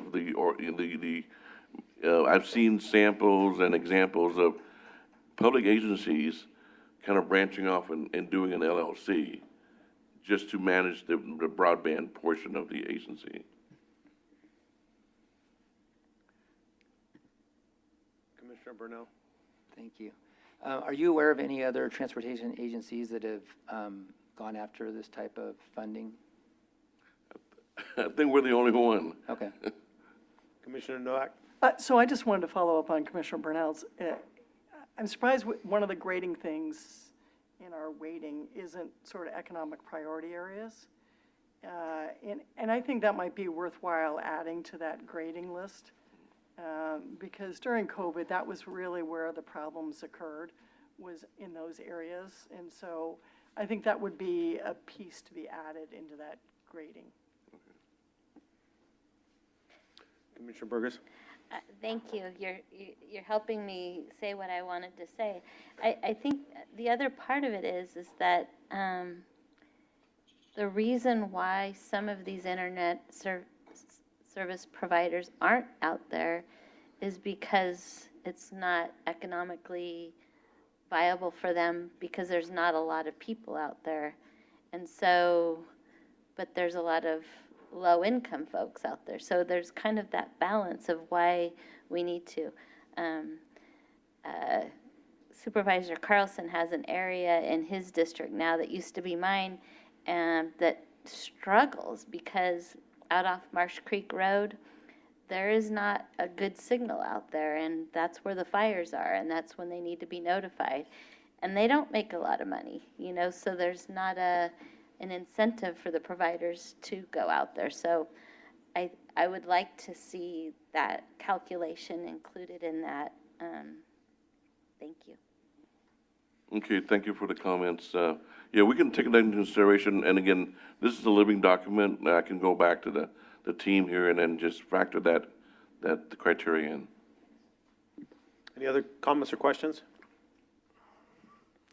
Sorry, I've got just one. So, just a quick clarification. So we are aware that Sandag, LA Metro, and even VTA are looking at this program and looking at integrating broadband into their infrastructure and into their programs. So just, there's 3 other agencies in the state that are looking at this.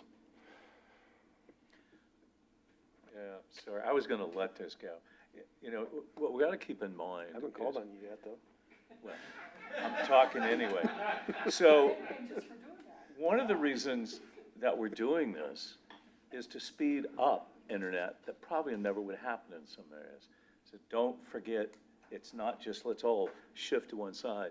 We're using a need for transportation as a way to help all of us. That's what we're doing. So if we didn't have this, we wouldn't be doing this. It wouldn't be our issue or problem. But we see an opportunity, our skill set our ability to manage projects and our success rate is better than other agencies. Be better than the county, better than the town, all of us. So we're using our leverage of our position of having a need as the way to advance this faster. And we can add all of these things, but what we're getting to is we can probably address that may never actually get addressed. So this is a great opportunity, and that's how we got into it as a transportation planning agency. And there's collateral benefits, which is what we're talking about. Really good collateral benefits. And there are areas that even in what you call wealthy communities that have none, and they won't provide them. I'm spending $1 million in Danville because we did get an earmark to get fiber in because all of the providers said, we're never going to provide it there. And so, you know, economics has it and all of that, but we're using the vehicle of a transportation need to help solve another community problem. So I think it's a great opportunity. Through the chair.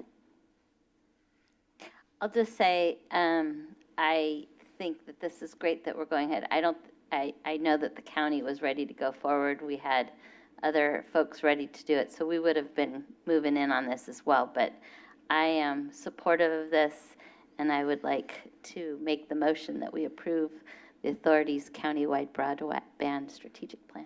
Do we have any public comments? We did receive one written public comment that was distributed to the commissioners online, and it's also posted in the HTML packet. Do we have any comments here? I'll second the motion.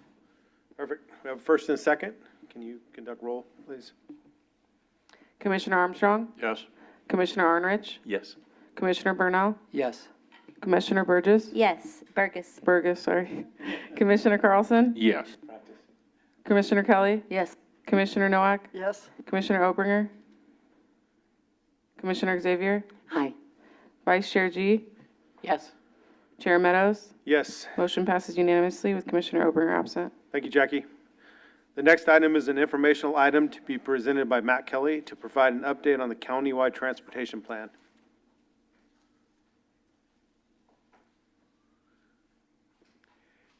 Good evening. Thank you, Chair Meadows. Good evening, authority members. Matt Kelly, Principal Transportation Planner at CCTA here. Happy to be here tonight to present on the countywide transportation plan. The last time we talked about this with the entire authority board was last October at our board workshop in, where were we? Alamo? Danville? Danville. And most of you were there. What we talked about, a lot of ideas over those 2 days about what the authority could look like, what types of functions we could participate in, and what types of strategies and policies we may want to pursue to meet our visions and goals. So we took all of those conversations, several hours worth over those 2 days, and worked them into a set of draft strategies, principles, and then a framework in order to implement that. And we've been shopping that around the county for the last couple of months, namely through the RTPCs and a variety of stakeholder groups and subcommittees here at the authority. And really we're setting up for, next month's discussion here at the authority, as well as the next board workshop that will take place in Oakley late in May. So we've got a more of a summary presentation to provide to you today, because you've all seen our blueprint presentation at the RTPCs and those other various forums. But we want to bring this to you, get your feedback today, and then we'll come back in May, as I mentioned, to really hone in on the blueprint that will help guide the CTP, and adopt that, and then be able to move forward and really put together a CTP, a draft CTP for you all to consider in the fall. So I'm going to stop talking and turn it over to Nate Conable from Fair and Piers. Fair and Piers is leading the consultant team on putting together the CTP, and I just want to thank Ash for being here as well, who's taking the all-important notes tonight on the discussion. So I'm going to Good, I think. share my screen. Is the speaker working?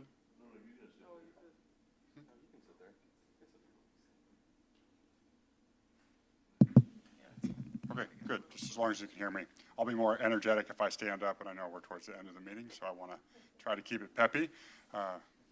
Commissioner Meadows, Chair Meadows, Commissioners, good to see you this evening. I'm Nate Conable with Fair and Piers, the consultant project manager of the CTP. As Matt said, you can just advance to the next slide. I just want to give you a quick update on some of the things we've been doing over the last 6 months, and then preview for you kind of an active period in terms of coming to you with CTP items over the next 6 weeks or so before we get into another stage of outreach this summer. So I'll summarize that engagement that we've done. We've just wrapped up a first phase of engagement.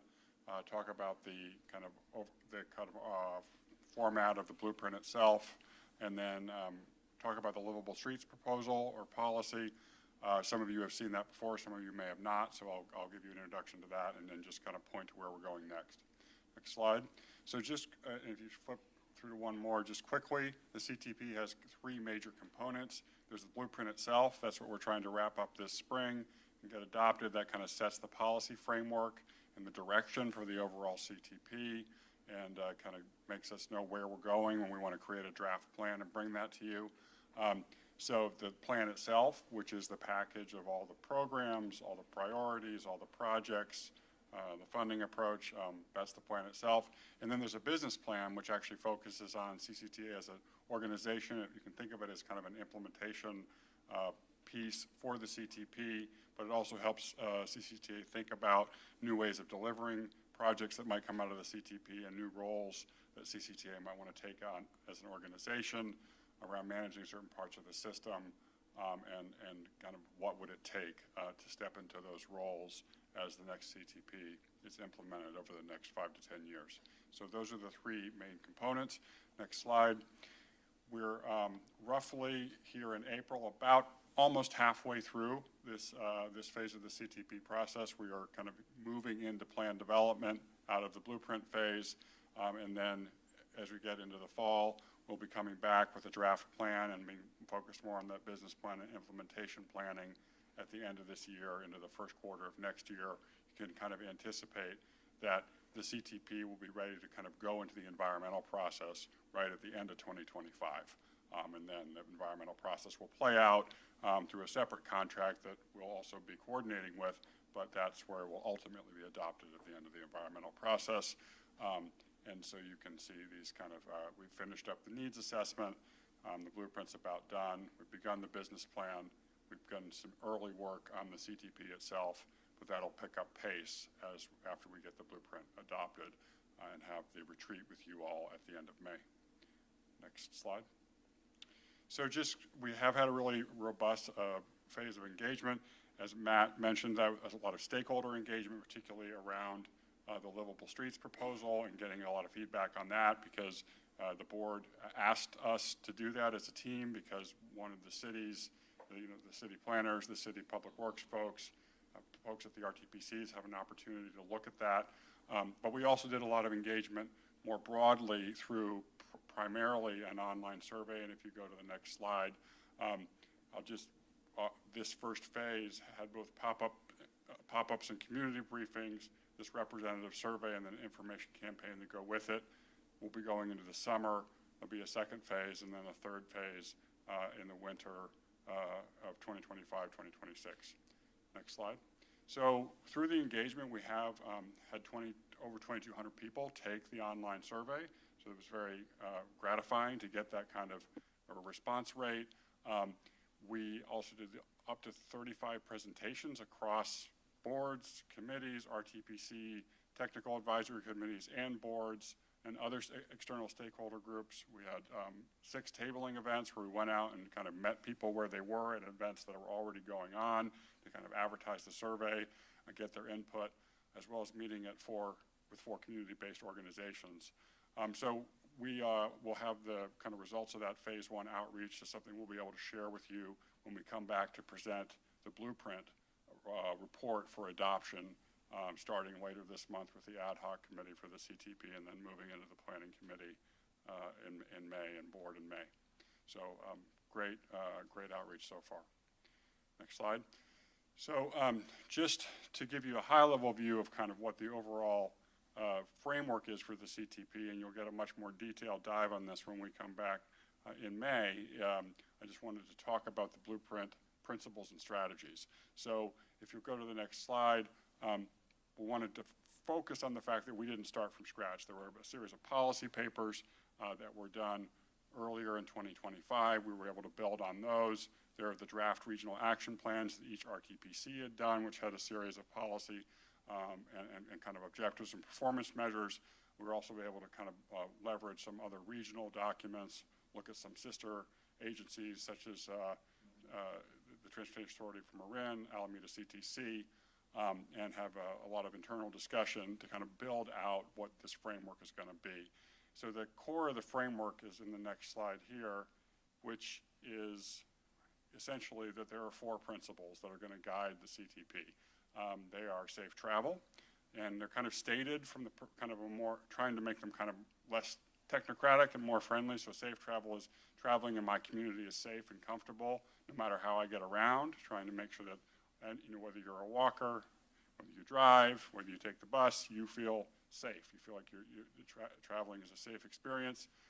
Growing sustainably, that you feel confident that the transportation investments that are being made in Contra Costa County will provide a sustainable future for my community.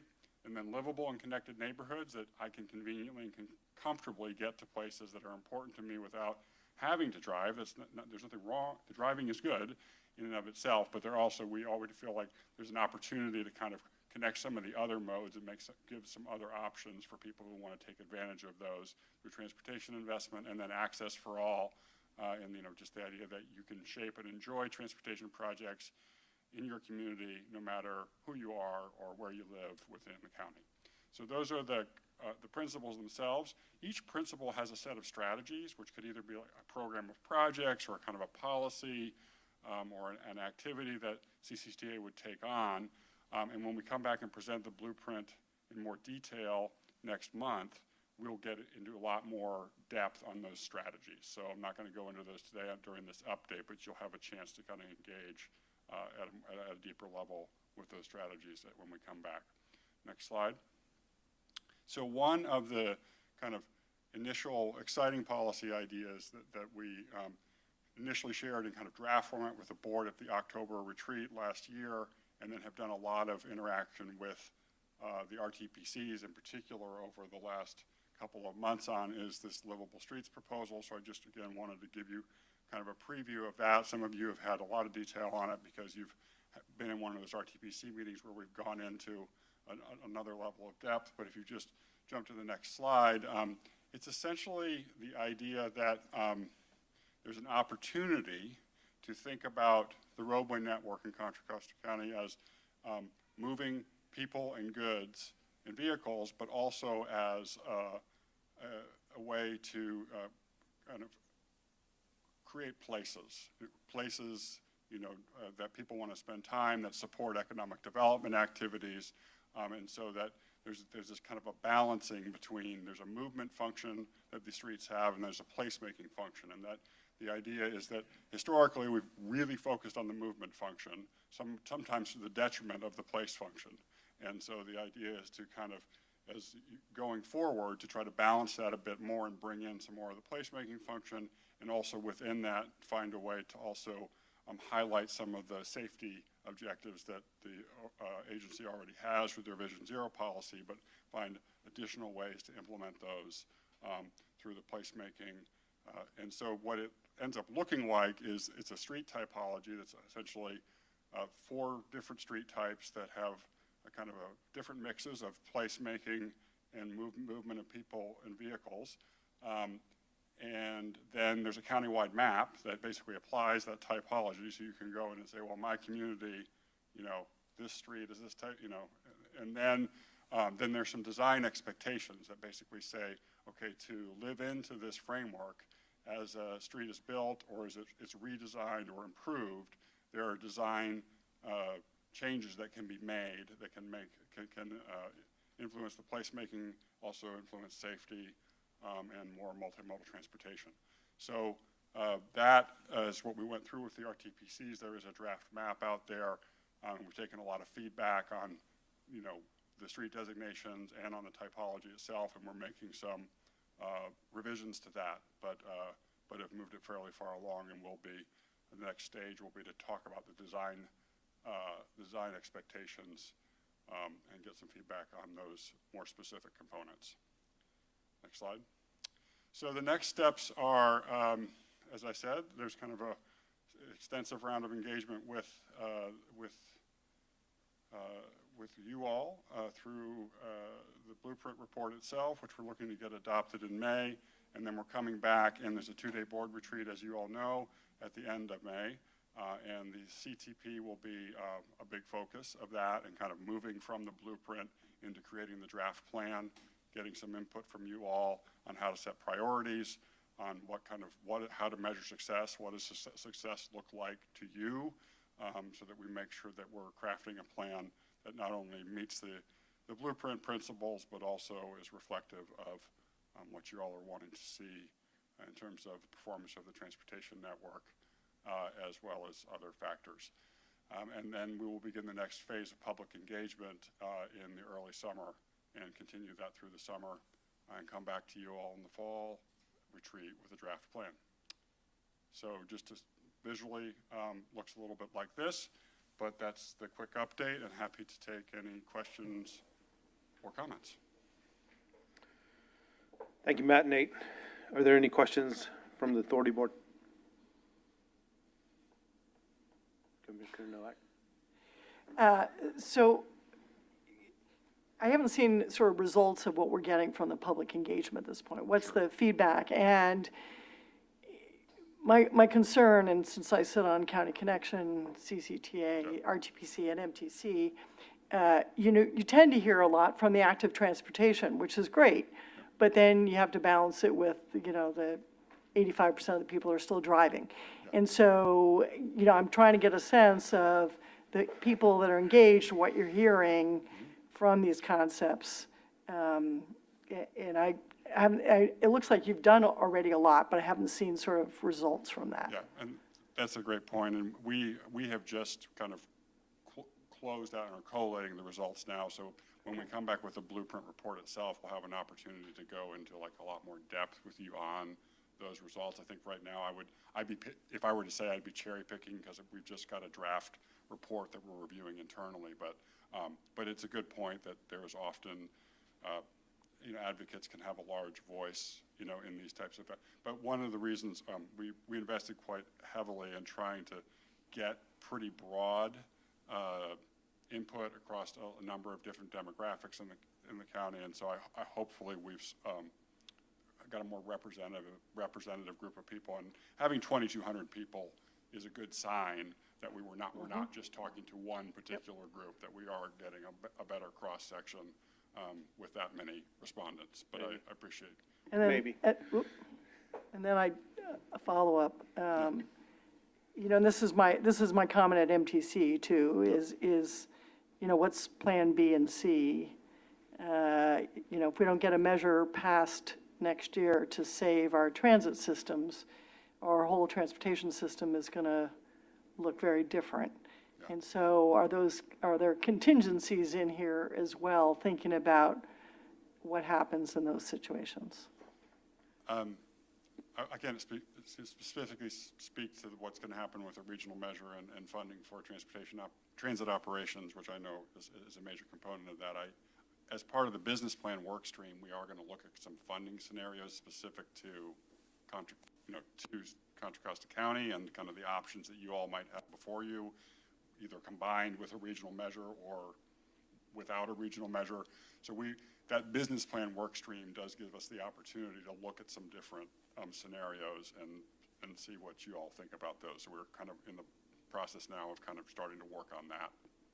Yeah, I mean, if I could just add, I think the first part of the CTP process is to really focus on need, like what is actually needed from a transportation perspective in Contra Costa County. And then I think that's what's going to occur starting with the blueprint into the summer, into early fall.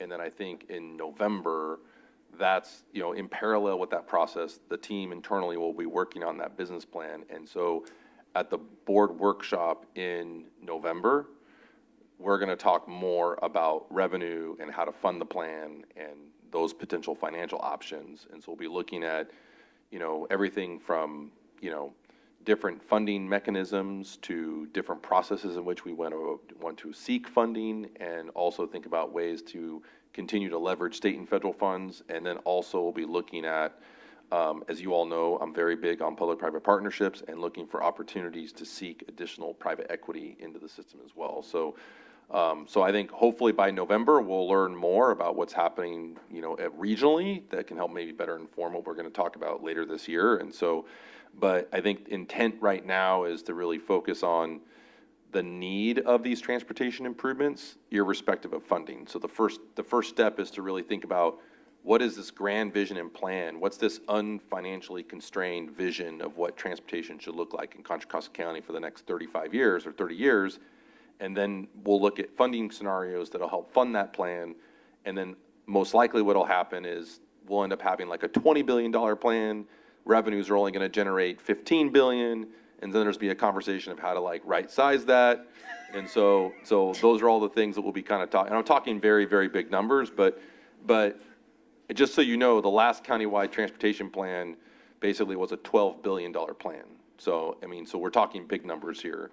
And the way we got to fund that $12 billion plan was focusing on, okay, we've got, $3.3 billion, $3.5 billion, in projected dollars. You multiply that by 3 or 4 because of state and federal funds. And so that gets you to close to 10, 11, 12 billion, right? So that's how we kind of do that math on that, on terms to get into that $12 billion. But I think right now what we're focused on is really what that vision is, what's the need, based on the challenges that we're seeing in transportation, where people are going, where people are not going, where people cannot get to, and really try to break down those challenges and barriers and develop a plan that supports all of that.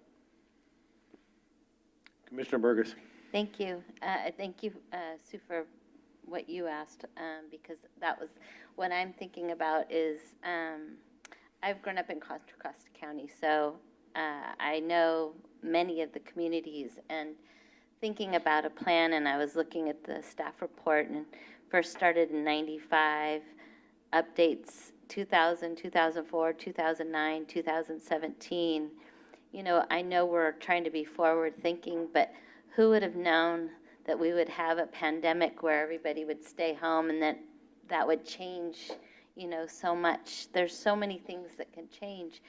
But we also didn't, back in 95, anticipate or expect, well, maybe we did, the growth that we've seen in East County, the changes that we've seen in West County. I think of Antioch that has, this older area and then this brand new area, and we are still trying to catch up with the infrastructure that we need to have for transportation.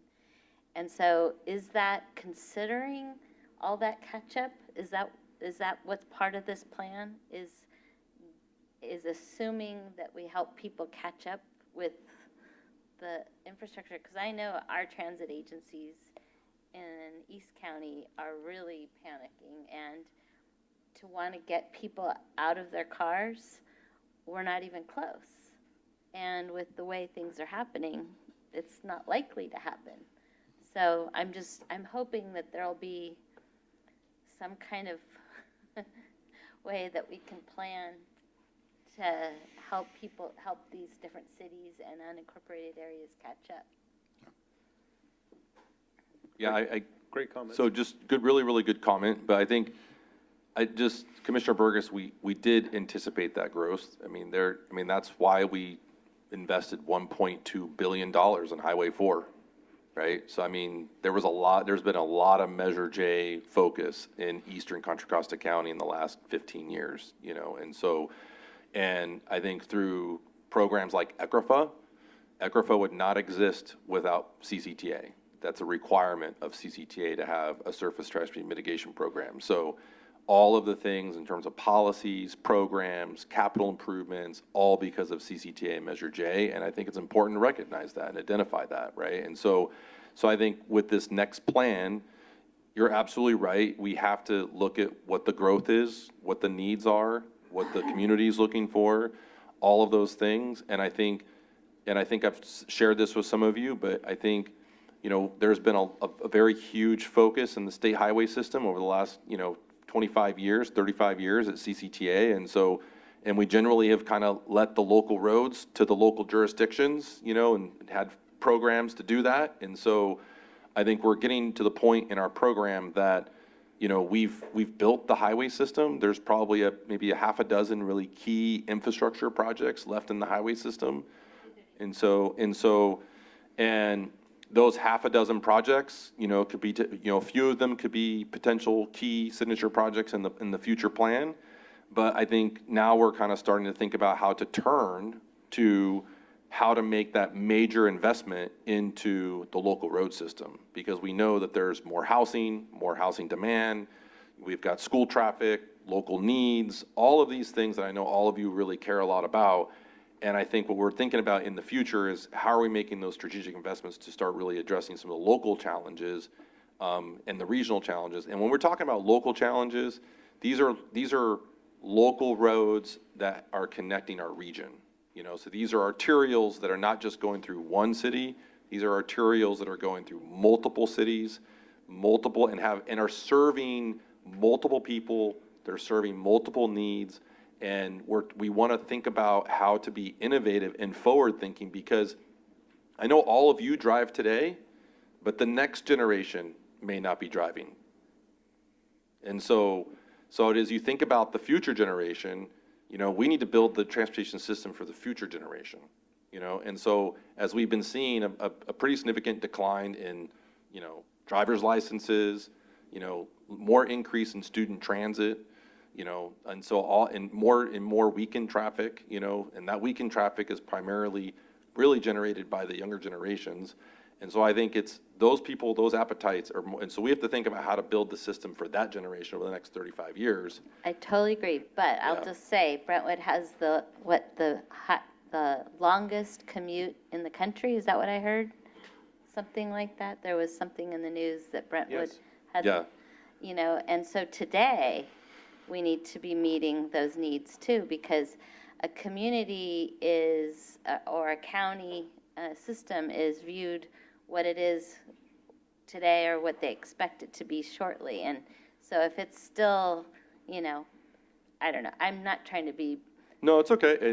I just want to add to the vision of making sure when we're making a plan, we're thinking about, you know, we want a wonderful picture, but we really do need to get people out of their cars. We do need to have a transportation system that's accessible, but we should also have jobs locally so that they don't have to go very far. They can take a bus or ride their bike or whatever. Yeah. Great points. Commissioner Xavier? Yes. Tim, I'm one person that doesn't drive. And on that note, we have a big problem for people that don't drive. There are many parts of this county that I can't get to unless I hop in somebody else's car after I ask them for a ride. I can get to Berkeley, Oakland, San Francisco, all over Alameda County, San Francisco and south, much easier than I can get to parts of Contra Costa County. And I think that needs to be a significant part of this. We need to do something about that. Because I'm not the only one that doesn't drive. Me included. You drove yesterday. Yeah, out to you where you can't get to on transit. Word. Commissioner Arnrich. You know, one of the things that we also have to keep in mind, and it's what makes it difficult to do a countywide transportation plan. And there are lots of keywords you can use. Some aren't as popular today. But we have 4 regions. And we've tried twice, by the way. We've had 2 failed measures.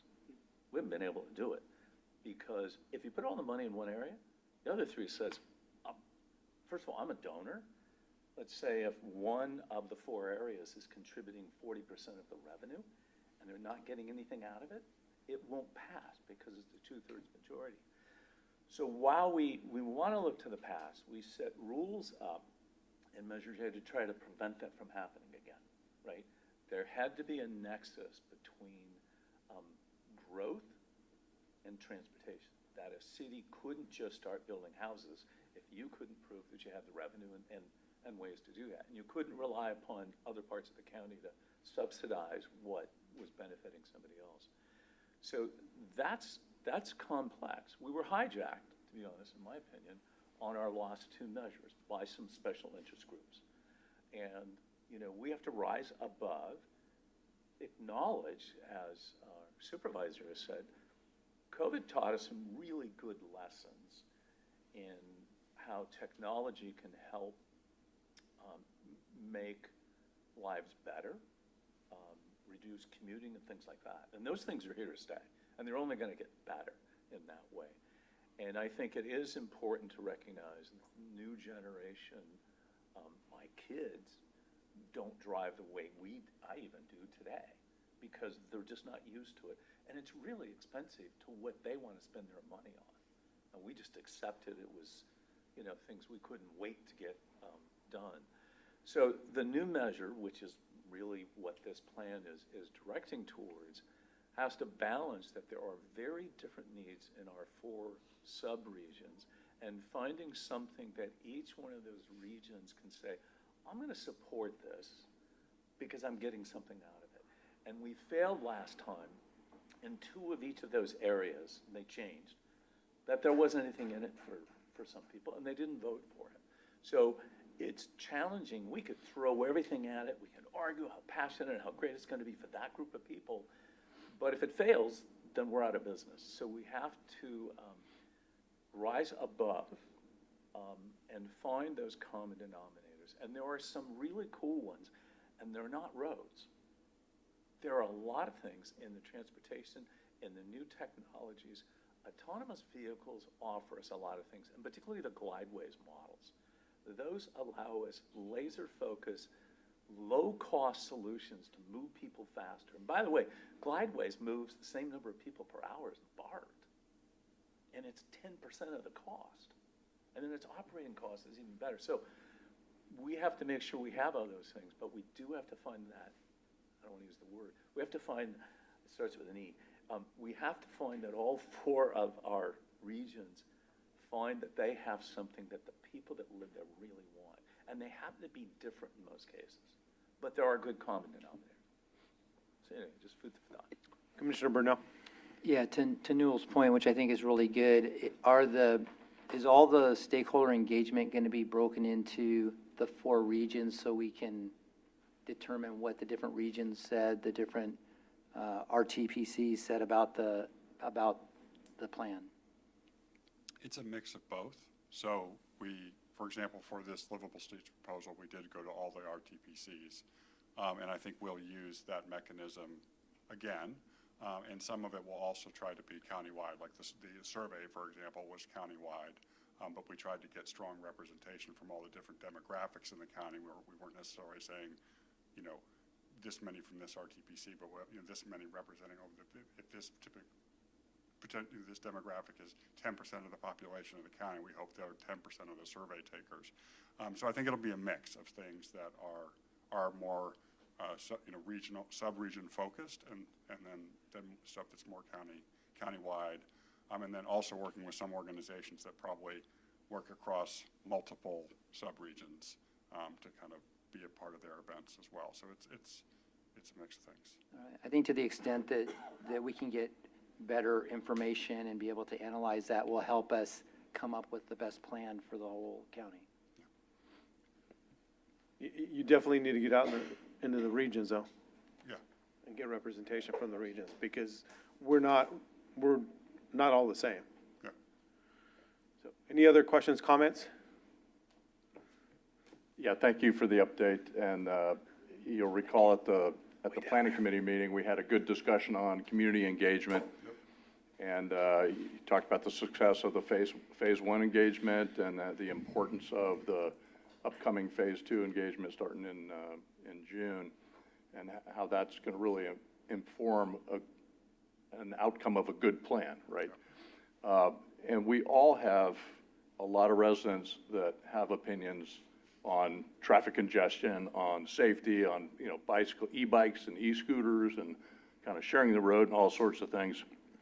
But they don't often participate in a lot of different outreach events, or they don't even know about different events and things like that. So I just offer up that I think we all represent jurisdictions that have events. We have festivals, we have community-based organizations, we have different activities and social media where we can kind of push out and help amplify the message for this outreach. And I would just say draw upon, come to us and ask us what we got and how we can get involved in that community outreach. Thank you for that offer. We will definitely take you up on that. I just want to emphasize that point, and I think I've talked to a lot of you about this, but we need your help. This is going to involve all of us in terms of getting into the community. Lindy, our Director of External Affairs, and we've been really focused on developing this strategy, and I know the CTP team is also in the midst of developing an outreach strategy over the summer and the fall, and so, but our strategy is, yes, we're going to try to put stuff out there for people to respond to, but a big part of our strategy is we want to go to where people are to get their input. And so this is where we need all your help to really tell us where people are in your community, whether that be in a coffee shop or the front store of a Target or, or in the middle of a parking lot or at a BART station or at a movie theater or wherever the case, where people are going. Where are people at in your community? So that way I can stand there with all of you and talk to the community about what they need. Because one thing that we're going to do with this plan is we're going to lead with the voice of the public. Because in my experience, we can improve in that area and really get more insights and more input from the public on these. And I know just my experience, and I don't know what happened in the 2016 measure, but in the 2020 measure, my experience is we didn't have a lot of time for public outreach. And we ended up negotiating with a lot of stakeholders, to all of your points, and there was nothing left for the public at the end. And so, we have to develop this plan around the public, not the stakeholders. And the public needs to know what is in this plan and what's in it for them in this plan. And that is what Nate and Matt and John are trying to do with this plan, is really understand what does the public need and how do we build this plan for them and for the needs of our communities. Mr. Carlson? Yeah, so I would just ask staff-wise that, with our social media, newsletters, all these things we do in our roles, to get us that information. We can put it out in our newsletters, we can put it out on our social media and those types of things. But unfortunately, I can't necessarily devote my staff time to, so it's got to come to us, and we're happy to blow it out. It's just, we have different platforms and opportunities, so. Any other questions or comments? Are there any public comments? No written public comment and no virtual hands raised. Okay.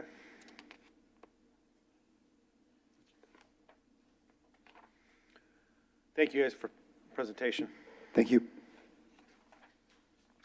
The next item is an action item to be presented by John to request that the authority board appoint 2 authority board members to serve on the countywide transportation plan 2050 subcommittee.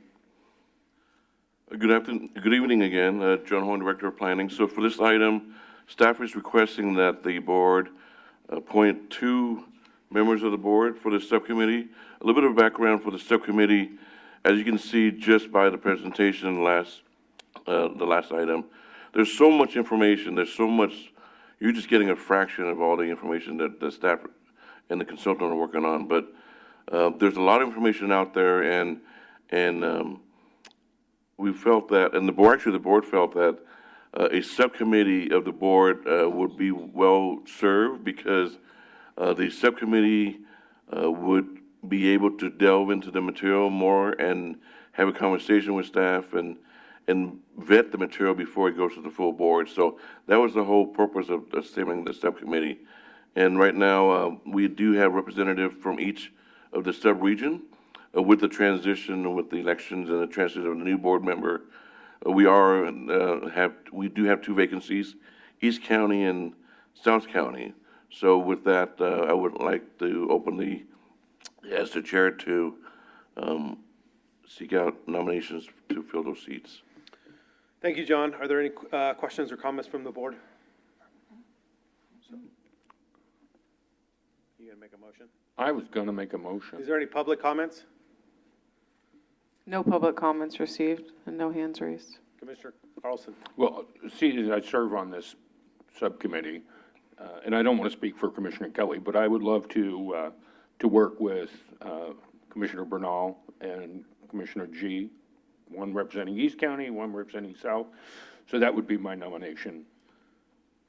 Is there a second? I'll second that. Jackie, can you call roll, please? Commissioner Armstrong? Yes. Commissioner Arnrich? Yes. Commissioner Bernal? Yes. Commissioner Burgess? Yes. Commissioner Carlson? Yes. Commissioner Kelly? Yes. Commissioner Nowak? Yes. Commissioner Obringer? Commissioner Xavier? Aye. Vice Chair G? Yes. Chair Meadows? Yes. Motion passes unanimously with Commissioner Obringer absent. Thank you, Jackie. That concludes our regular agenda items.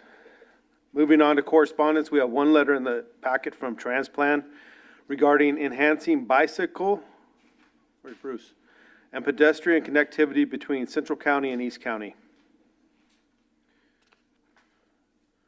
The next is the associated committee reports. We have notices of cancellation from Transplan, and SWAT in the agenda packet. We're now moving to the authority board and staff comments. I have no comments. Are there any comments from commissioners? Mr. Chair? Commissioner Kelly. Just one comment. Last Friday, I went to the graduation of Cohort 2 of the Working Waterfront Coalition. It was on Mare Island. Great turnout. It was amazing. There were 15 people who had gone through the 10-week program to learn about maritime jobs. And a representative from MTC was there, representative from SF Bay Ferry, a lot of people from other public agencies, Tamia Brown from the Workforce Development Board of Contra Costa County, whom I know CCTA knows. And it was really, really wonderful. And the great thing about this program is that they're actually preparing people to go out and to get jobs, people who might not otherwise have the qualifications or the degree to do so. And I met one guy who is now working for a tugboat company. He was in the first cohort, and he's not, driving the tugboat. He thinks that's too boring, but he's working on the engines. And so this kind of cohort is really doing something. And I think it's a wonderful, wonderful program. So if you have a chance to go and attend and learn about it, please do so. Commissioner Xavier? Yes. Last week on the 10th, the city of San Pablo held its Romero Boulevard Complete Streets Project ribbon cutting. The project won 4 awards. The Northern California chapter of the American Public Works Association awarded us 3 of those awards.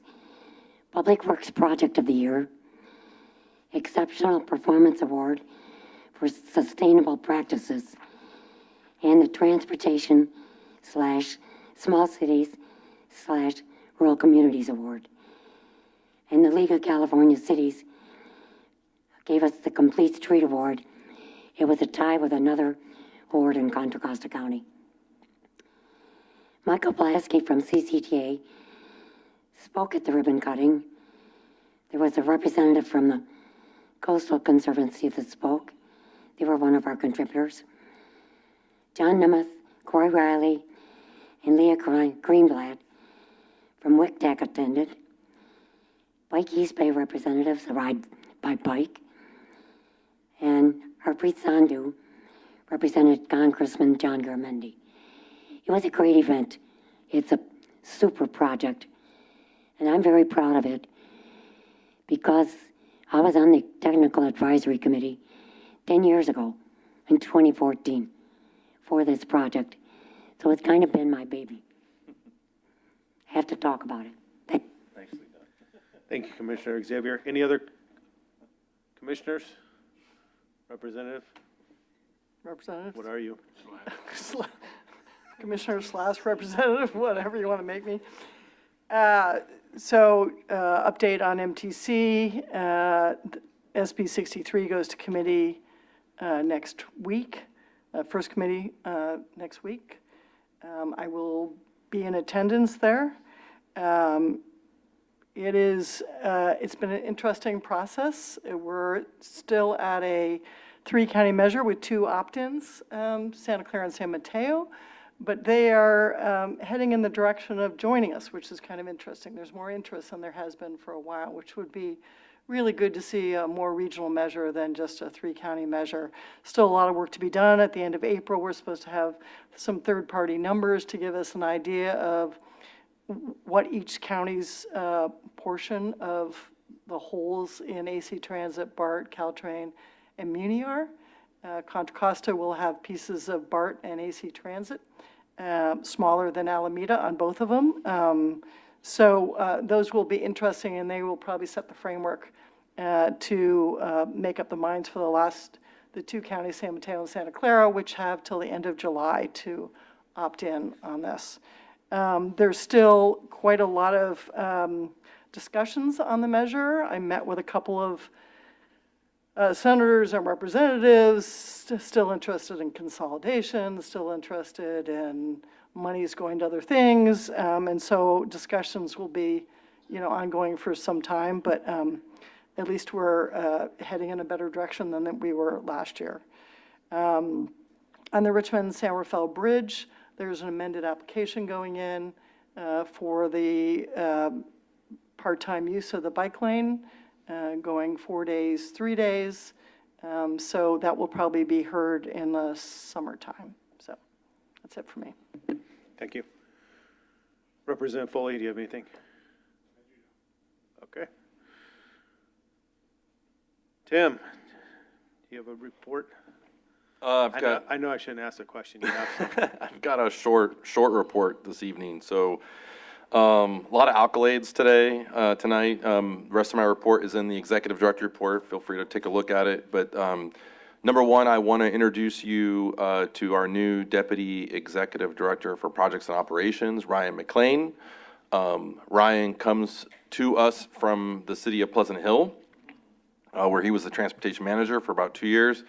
Prior to that, he worked at Fair and Piers for a number of years, I think over 15, 16 years, right? So, and he had a ton of leadership responsibilities. He was responsible for the Walnut Creek office and operations, which is the headquarters for Fair and Piers. He also started a national practice for Complete Streets, and but he has both operations, P3 experiences, and basically was really what we were looking for the position.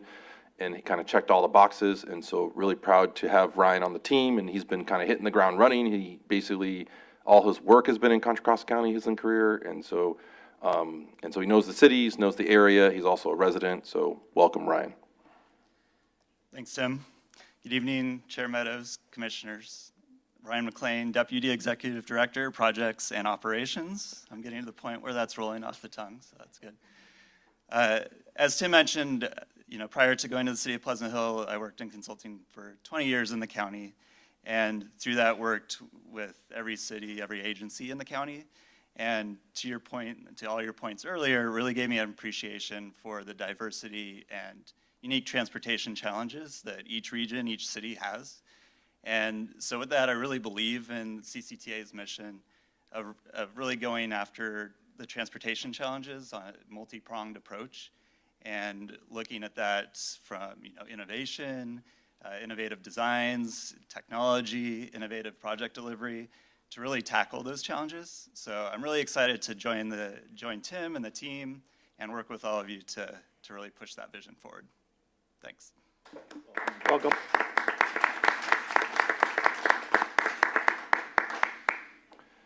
Yeah, we're very excited to have Ryan. It's been great working with Ryan and Danielle, our two new deputy executive directors. And then I have some other accolades. So the Contra Costa Leadership Academy is a really, really great program. I know a lot of your cities actually send participants to it. And so Lindy and Yuli graduated from the Contra Costa Leadership Academy. So it's a great opportunity to kind of see them and shine and really see what they've achieved and what they've learned going through the leadership process. Particularly, you get actually assigned mentors and so forth. So I wanted to congratulate Lindy and Yuli for going through that program. And also, because of Brian and Yuli and the finance team, we were also again awarded for the 12th year in a row our financial award from GFOA. So we're really excited about that, proud of that. So we've got a really good clean record, clean audit about everything that we're doing with Measure J and where we're spending our Measure J dollars. And so really proud of the finance team and what the work that Brian and Yuli are doing. And so they're very diligent and very, very attentive to all the details. So really exciting to get that award again. And then lastly, I can finally say that the podcast is award winning. So the On the Patio podcast received an award from the American Association for Environmental Planners for media and the great media outreach that we do and just a new way of reaching out to people and reaching out to industry. Podcasts are kind of unique and not a lot of agencies have them. And I know you're seeing more and more of them. I mean, Contra Costa County just started one. And so it's been fun to watch and listen to the Contra Costa County podcast. I do tune in. And so, but glad to receive this, proud of this award on the podcast. So that concludes my report, so happy to take any questions. Thank you, Tim. The calendars were included in the packet, and we are now adjourned at 8:31. Next meeting is May 21, 2025 at 6 p.m.